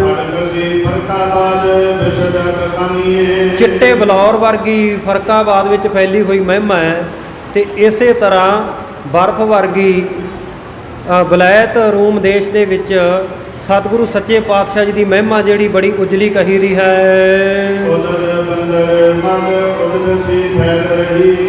ਤੇ ਜਿਹੜੀਆਂ ਬੰਦਰਗਾਹਾਂ ਸਮੁੰਦਰ ਦੇ ਕਿਨਾਰਿਆਂ ਤੇ ਜਿੱਥੇ ਸ਼ਿਪ ਰੁਕਦੇ ਆ, ਸਮੁੰਦਰੀ ਜਹਾਜ਼, ਉਹਨਾਂ ਦੇ ਉੱਤੇ ਚਿੱਟੇ ਖੀਰ ਸਮੁੰਦਰ ਵਰਗੀ ਮਹਿਮਾ ਫੈਲ ਰਹੀ ਹੈ ਸਤਿਗੁਰੂ ਦੀ। ਬੋਲ ਸੋ ਕਲੰਦਰੀ ਕੇ ਪੰਦਸੀ ਪਰਮਾਨੀਏ। ਹਾਂ, ਕਲਿੰਦਰੀ ਇੱਕ ਦੇਸ਼ ਆ, ਕਲਿੰਦਰ ਇਲਾਕਾ ਹੈ। ਸੋ ਸਾਧ ਸੰਗਤ ਜੀ, ਇੱਥੇ ਵੀ ਸਤਿਗੁਰੂ ਸੱਚੇ ਪਾਤਸ਼ਾਹ ਜੀ ਦੀ ਮਹਿਮਾ ਜਿਹੜੀ ਆ ਉਹ ਜਮਨਾ ਨਦੀ ਦੇ ਕਿਨਾਰੇ ਰਵੇਲ ਆਦਿਕ ਦਾ ਜਿਹੜਾ ਇਲਾਕਾ, ਇੱਥੇ ਸਤਿਗੁਰੂ ਸੱਚੇ ਪਾਤਸ਼ਾਹ ਦੀ ਮਹਿਮਾ ਬਹੁਤ ਫੈਲੀ ਹੋਈ ਹੈ। ਪੰਦਸੀ ਕਲੰਦਰ ਸਭਨ ਮੁਖ ਰਤਨ ਸੀ। ਇਸੇ ਤਰ੍ਹਾਂ ਕਲਿੰਜਰ ਇਲਾਕੇ ਵਿੱਚ ਚਿੱਟੀਆਂ ਕੌਡੀਆਂ ਵਰਗੀ ਮਹਿਮਾ ਤੇ ਸਾਰਿਆਂ ਦੇ ਮੁਖ ਦੇ ਉੱਤੇ ਰਤਨ ਜਿਹੜਾ ਮਰਤਬਾਨ ਦਾ ਚਿੱਟੇ ਰੰਗ ਦਾ ਫੁੱਲ ਹੈ, ਇਹੋ ਜੀ ਮਹਿਮਾ ਸਤਿਗੁਰੂ ਦੀ ਫੈਲੀ ਹੋਈ ਹੈ। ਨਾਨਕ ਕੇ ਕੀਰਤ ਸੰਤੋਖ ਸਿੰਘ ਗਾਨੀਏ। ਸਤਿਗੁਰੂ ਨਾਨਕ ਦੇਵ ਮਹਾਰਾਜ ਸੱਚੇ ਪਾਤਸ਼ਾਹ ਜੀ ਦੀ ਕੀਰਤੀ ਮਹਿਮਾ ਭਾਈ ਸੰਤੋਖ ਸਿੰਘ ਜੀ ਕਹਿੰਦੇ, ਇਉਂ ਇਸ ਮਹਿਮਾ ਨੂੰ ਗਾਨੀਏ, ਇਉਂ ਮਹਿਮਾ ਨੂੰ ਗਾਇਨ ਕੀਤਾ ਹੈ। ਮੈਂ ਸਤਿਗੁਰੂ ਨਾਨਕ ਦੇਵ ਮਹਾਰਾਜ ਸੱਚੇ ਪਾਤਸ਼ਾਹ ਜੀ ਦੀ ਮਹਿਮਾ ਨੂੰ ਇਉਂ ਵਰਣਨ ਕਰਕੇ ਆਖਿਆ ਹੈ। ਸੋ ਸਤਿਗੁਰੂ ਸੱਚੇ ਪਾਤਸ਼ਾਹ ਜੀ ਦੀ ਮਹਿਮਾ ਦੀ ਬਾਬਤ ਕਵੀ ਜੀ ਨੇ ਜਿਸ ਵਿਦਵਤਾ ਭਰਪੂਰ ਇਹ ਵੱਖਰੀਆਂ ਵੱਖਰੀਆਂ ਚਿੱਟੀਆਂ ਚੀਜ਼ਾਂ ਦਾ ਨਾਮ ਲੈ ਕੇ ਵਰਣਨ ਕੀਤਾ ਹੈ, ਮਹਿਮਾ ਨੂੰ ਗਾਇਨ ਕੀਤਾ ਹੈ। ਸੋ ਇਸੇ ਤਰ੍ਹਾਂ ਭਾਈ ਸਾਹਿਬ ਕਹਿੰਦੇ ਤੁਸੀਂ ਵੀ ਸਤਿਗੁਰੂ ਨਾਨਕ ਦੇਵ ਮਹਾਰਾਜ ਦੀ ਮਹਿਮਾ ਨੂੰ ਗਾਇਨ ਕਰੋ। ਪ੍ਰਸੰਗ ਹਾਲੇ ਬਾਕੀ ਹੈ, ਸਮਾਂ ਕਾਫੀ ਹੋ ਚੁੱਕਿਆ ਹੈ, ਜਿਸ ਕਰਕੇ ਆਓ ਰਹਿੰਦਾ ਪ੍ਰਸੰਗ ਆਪਾਂ ਕੱਲ੍ਹ ਦੇ ਦੀਵਾਨ ਵਿੱਚ ਸਰਵਣ ਕਰਾਂਗੇ। ਕਥਾ ਵਿਚਾਰਾਂ ਦੌਰਾਨ ਹੋਈਆਂ ਬੇਅੰਤ ਭੁੱਲਾਂ ਦੀ ਖਿਮਾ ਸਤਿਗੁਰੂ ਸੱਚੇ ਪਾਤਸ਼ਾਹ ਕਿਰਪਾ ਕਰਨ, ਸਮੱਤ ਬਖਸ਼ਿਸ਼ ਕਰਨ। ਅਸਮਾਪਤੀ ਦੇ ਵਿੱਚ ਕਾਹਲੀ ਕਾਹਲੀ ਦੇ ਵਿੱਚ ਕਈ ਵਾਰੀ ਅਰਥ ਇੱਧਰ ਉੱਧਰ ਵੀ ਹੋ ਜਾਂਦੇ ਆ, ਵਿਦਵਾਨ ਸੱਜਣਾ ਨੇ ਖਿਮਾ ਬਖਸ਼ਿਸ਼ ਕਰਨੀ। ਸਤਿਗੁਰੂ ਸੱਚੇ ਪਾਤਸ਼ਾਹ ਕਿਰਪਾ ਰਹਿਮਤ ਕਰਕੇ ਸੇਵਾ ਤੇ ਸਿਮਰਨ ਬਖਸ਼ਿਸ਼ ਕਰਨ। ਅਰਦਾਸ ਵਿੱਚ ਹਾਜ਼ਰ ਹੋਈਏ ਜੀ। ਪੰਦਸੀ ਕਲੰਦਰ ਸਭਨ ਮੁਖ ਰਤਨ ਸੀ। ਨਾਨਕ ਕੀ ਕੀਰਤ ਸੰਤੋਖ ਸਿੰਘ ਗਾਨੀਏ।